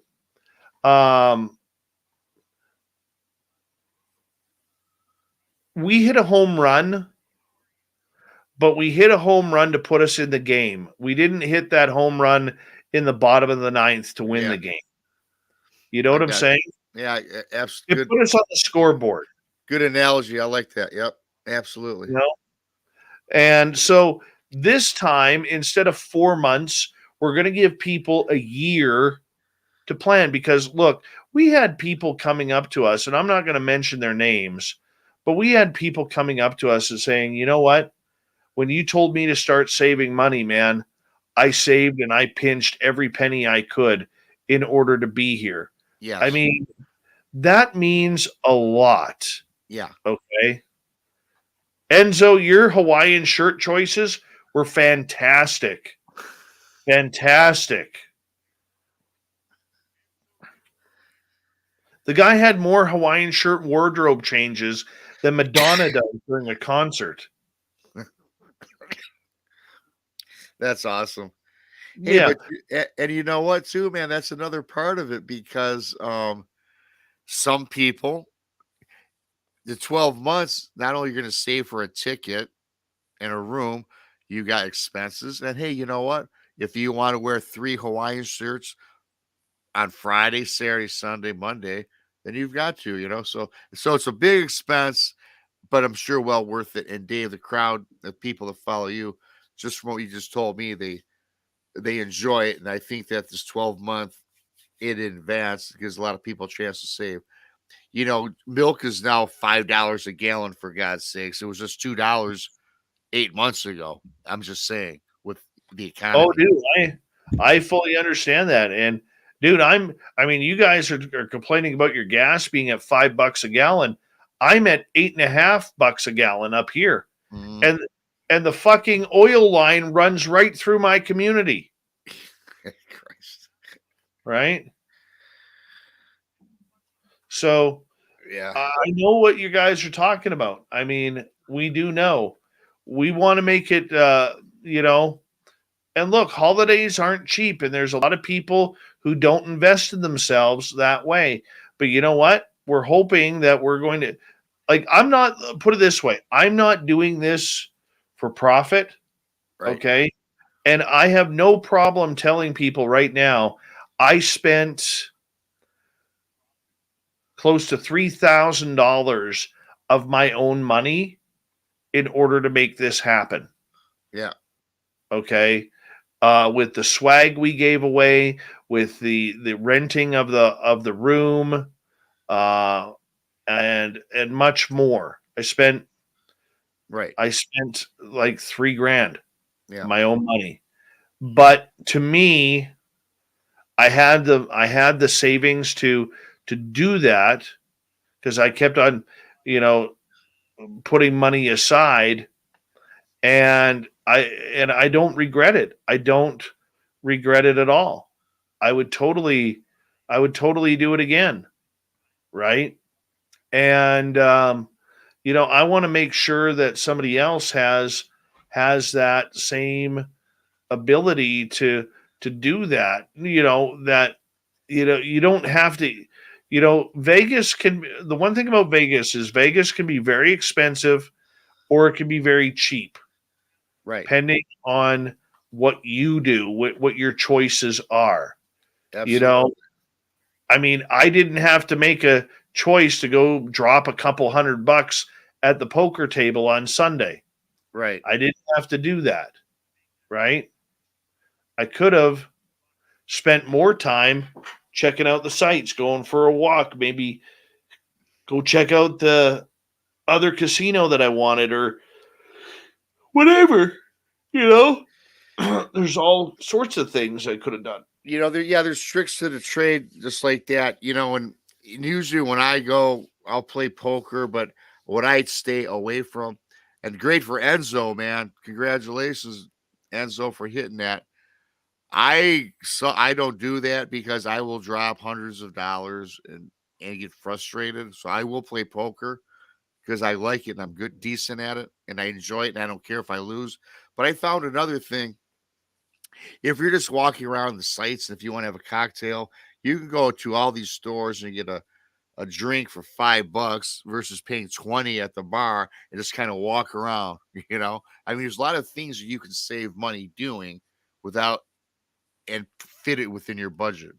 And I like the idea that if you just put, if you're having a 12 months to plan for this trip, if you're working, you have an okay job, you can put away $20 a week in 12 months and have enough money to cover everything and have a good time. Because one thing I don't do when I go on vacation, I don't go if I can't afford to have a good time, because that sucks. Yeah. That does suck. Yeah, I would agree with you. I would totally agree with you. And I'm the same way. And I know, give me an example.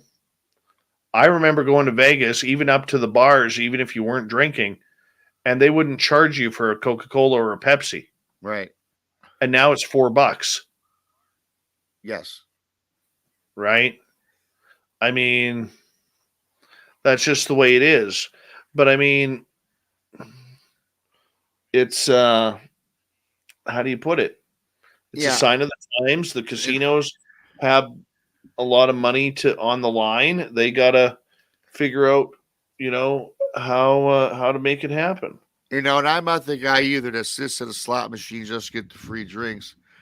I was there last June, and that's not my gig, and I guess you can still get a free drink if you're playing a slot machine. But Yeah. you know what? The waitresses, unless you give them a $20, $30 tip up front, they're not coming around to see you because they know what you're doing. You know what I mean? And again, I'm not cheap that way anyways, but those times are gone. I remember 20 years ago, my mom and dad were telling me they could go to Vegas and get a $5, a $3.99 steak dinner. Steak, breakfast, right? Having breakfast for dinner, right? $3.99, all you can eat steak in Vegas. You can't find that anywhere now. It was like that. You go back 10 years, it was still like that. Yeah. Okay. Yeah. Right. Yeah. I mean, now for a buffet dinner, you're looking at $30. $30. Yeah. Just the Absolutely. way it is. Just the way it is. So, but next year, like I said, we got things that we're going to do. We're going to do differently, and we're all going to rub Enzo's Hawaiian shirts for luck. And but every single person there was very, very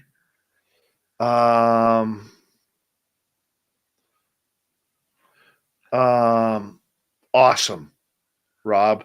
Yeah. I can't look back, and I realize it's the easy thing for me to say and the politically correct thing for me to say. But honestly, dude, like looking back on everybody who was there, everybody was just fantastic. We didn't have people getting in trouble. We didn't have people, going to jail. We didn't have people getting arrested or causing a ruckus inside the event. We didn't have any of that. No. What we had was great people, great dialogue, great conversation. It was wonderful. It was absolutely wonderful. And that's the thing that I miss most. And we alluded about this earlier when we were talking. Oh, by the way, Enzo says, yes, you can still drink for free at these slots. Well, that's cool. And I'm just saying, it's not that I'm looking for free drinks, because it doesn't matter. It's just like the people in your chat and SOR chat are the bomb. They're the best. And you know what? Can you tell by typing with a lot of people? A lot of times you can and you can't. But I have for me personally, being in your room for like 3 years, I kind of figured they all be pretty damn cool, and I expected nothing less. And that's awesome that you said that. I think Nicole Sackers said it was like epic, soulful relationships were born. And when I read that, it was like, you know what? That's the type of people I dig hanging out with, and I agree, and I'm sure that's what happened. Oh, dude, you're exactly right. But next year it's going to be better. We're going to come down with a cost, because in order to hold a and I want people to understand, like this year I charged $35. Yeah. Okay. And that helped pay for the t-shirts and the rooms and cover some of my debt. So like I spent $3,000 out of my pocket. I did accumulate some back. Okay. Which I'm very, very grateful for. Next year, if we do it the way we want to do it, it is going to be a price increase. We haven't figured that out yet, but you have to remember, like, in order to get guests there to speak, we have to fly the guests in. We have to put them up in hotels, and we have to pay them some money, so that way, you're paying for their food or whatever they want to use it for, right? Simon, what was in the swag bag? We had stickers, We had everybody got a beanie or a toque, however you want to call it. Everybody got a t-shirt. Everybody got beard oil. I think that's it. Yeah.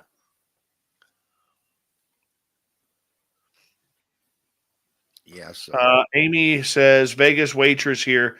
No, you don't need to give them a $20 tip. FYI. And again, I just do it anyway. So I like tipping anyway. You're just a generous guy, though. Yeah, I'm just talking. That's what I do. Not that you have to do that. That's why they call you Captain Generous. Yeah. CG. Yep. So next year, like I said, we're gonna do some things different. We're going to we'll come up with a new logo for the shirts, which is going to be fun.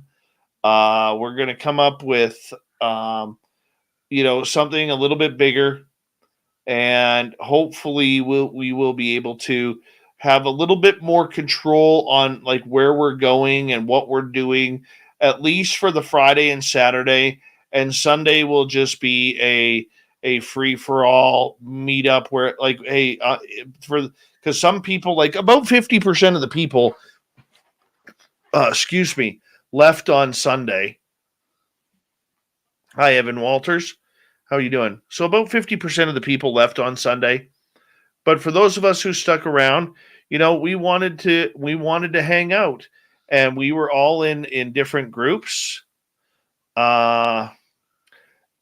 And we were all in different areas. So, we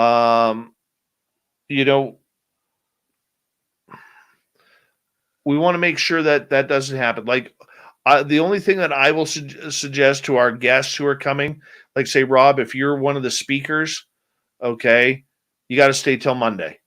You know what I'm saying? I already plan to stay till Monday. Yeah, but that way people have the opportunity to hang out with you and everything. Because hey, man, I've been to conferences, dude, where there are speakers that I haven't seen all weekend.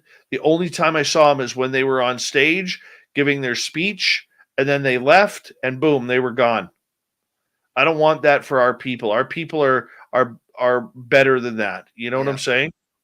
And I want to make sure, whether it's a giant name like Grant Cameron or Sean Cahill or Lou Elizondo or whomever it may be, I want to make sure that all those people are there through the weekend. So that way, if you're speaking with the Bigfoot group, you know what? Anybody at any time could go up to Bigfoot Michigan Rob and say, hey, man, can we go for a hot dog, or can we go for a bite to eat, or sit in a lounge? I just want to shoot the shit with you. I want that to happen. And you can't do that if somebody is on their own agenda.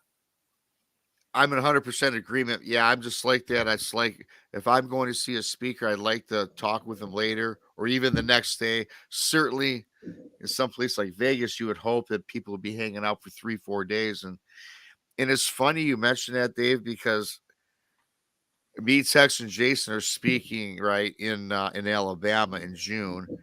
And it'll be my first speaking engagement. I didn't know, Dave, that we're getting paid to do this, and my room is paid for.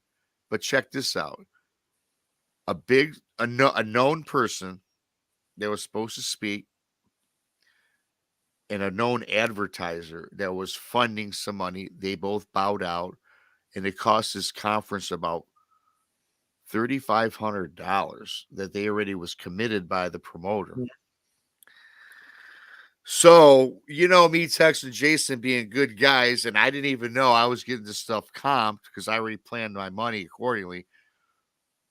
We are doing everything for free. We're going to pay for our own hotel rooms and everything simply because of this idiot backed out at the last minute.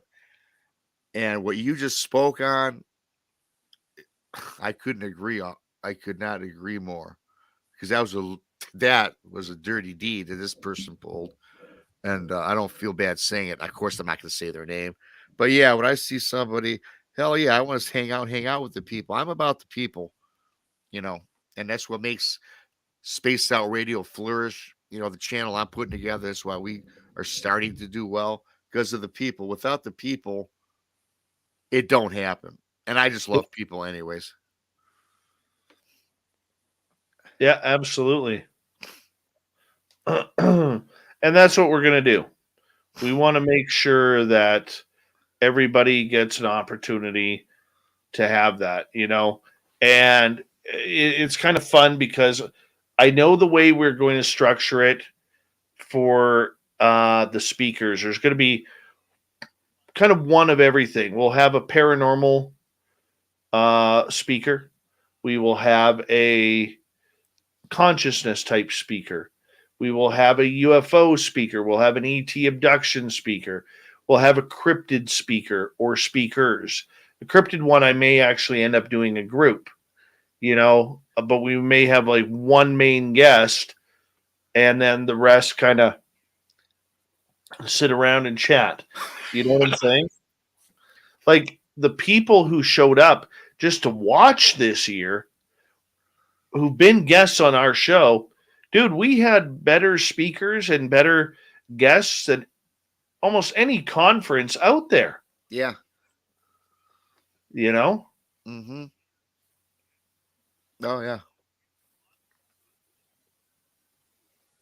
I agree. I mean, from what I seen, from what I could hear when you guys did the live show, it was pretty fun. But You know? the people that were there in general, just floating around, of the 50 people you came down there was 15, 20, I'm just guessing, knowledgeable people that were willing to sit down and shoot the shit with everybody and have a good time. Yeah, absolutely. Absolutely. So Nicole Sackich and I are going to sit down here pretty quickly. And by the way, everybody should get around here, should get to know Nicole. She has come on our Spaced Out Radio team as a special advisor to the show on a business side. And she's going to be learning the radio side of everything too. I couldn't be happier for the love and support that Nicole and her brilliancy will bring to SOR. I will tell anybody this if you listen to me. Nicole Sackich and I talk nearly every day, and it's not a quick 2-3 minute phone call. It is at least at minimum 20 minutes, at maximum. Well, the other night when I drove home from the airport, we talked for nearly 5 hours. Nearly 5 hours we talked, and we had, you know, we had driven to the airport together. She went to domestic, I went to international. And we, for those who may not be familiar with her work or her knowledge, everybody in our chat room or who listens to this show needs to start paying attention to the brilliancy of Nicole Sackich. And I'm not just saying that because she's part of our team. Okay. That's the bonus. I get the friendship, but her research and her connections and her knowledge are literally second to none. They are second to none. And the fact that she is going to help us set everything up, she's already booked her room for next year at the Golden Nugget. That's how committed she is to doing this. I mean, she loves SOR. She loves our fan base. She loves everything. And we're going to make this one seriously memorable event that people will be walking away and saying, holy shit, that was awesome.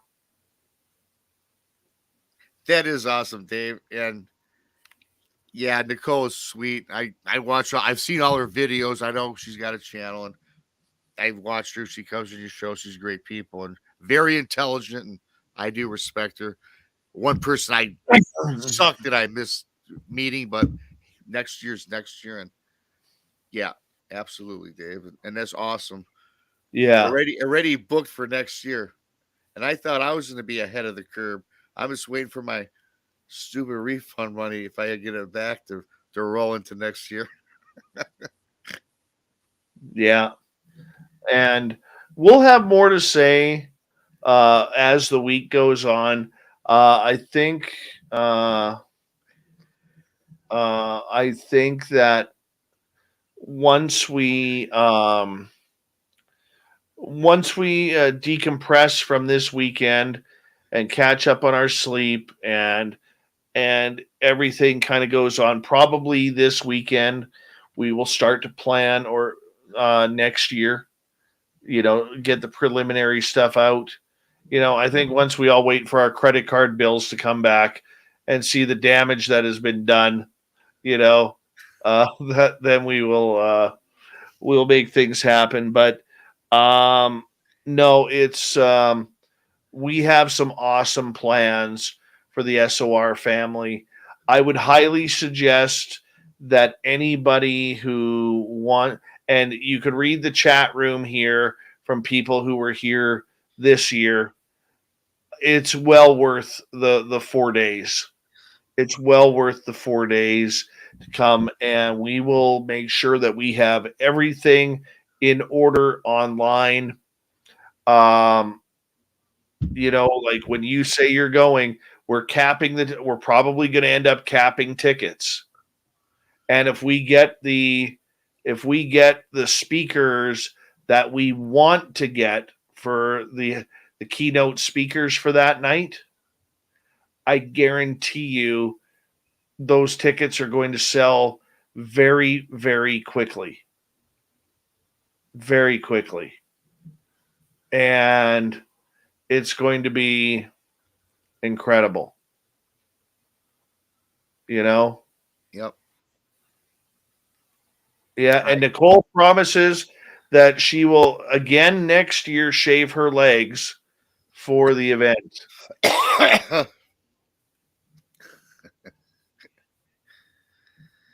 Yeah. Yeah. Yeah. Enzo was an absolute machine. I actually had to stay up with him because he kept beating me for how late he was going to bed. And I think on was it the Friday going into Saturday or the Saturday going into Sunday? I think we shut it down at 7 a.m. Well, that's how it should be done, Dave. You know that. Yeah. You can't plan on doing much sleep in 4 days in Las Vegas. You just can't. Otherwise, you're doing a disservice. Yeah. Enzo and I looked at each other at 7 a.m. and we kind of looked at each other, and his hair was still perfect. That's the thing that pisses me off. His hair was still perfect. And during that time, he had 3 different shirts on.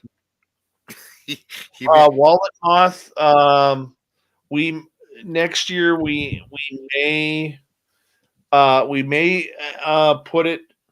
This is where it gets. I mean, for recording it, yes, we can record it. Excuse me. We may have to put it behind a firewall or a paywall. Just because that would be kind of unfair for people who paid the money to go to Vegas. Like I said, it's one of those things we need to figure out and kind of go from there. But that will be, Nicole, that's one to write in the booklet for those who can't make it. Nicole has a booklet for everything, so I'm sure right now she's scrambling for her booklet to write that down. But yeah, it was incredible. Absolutely incredible. But I got to get to bed here, guys. Yeah. I want to say a big thank you to Nightmare, Simon, Smithy, D. Cohen, Dry Toast, and Catfish for the amazing super chats. Tomorrow night on the show, who is it? Well, earlier on, we're going to have, I don't know if we're doing Angry Ghost Hunter tomorrow. Maybe, maybe not, because Merle and Jake are going on a paranormal adventure. But Varla Ventura tomorrow night. Thursday, Luis Elizondo. We got a big week. And then the round table will be on Friday, which we will set the groups. So it'll be good. We will make sure that everybody gets an opportunity to get there next year. But my suggestion would be, you know what? If you could put, if you have the ability to put, like Rob said, $20 or $25 a week, even $30 a week away for next year, it'll make it more than comfortable for a great 4-day adventure in Las Vegas with a lot of people that you love. And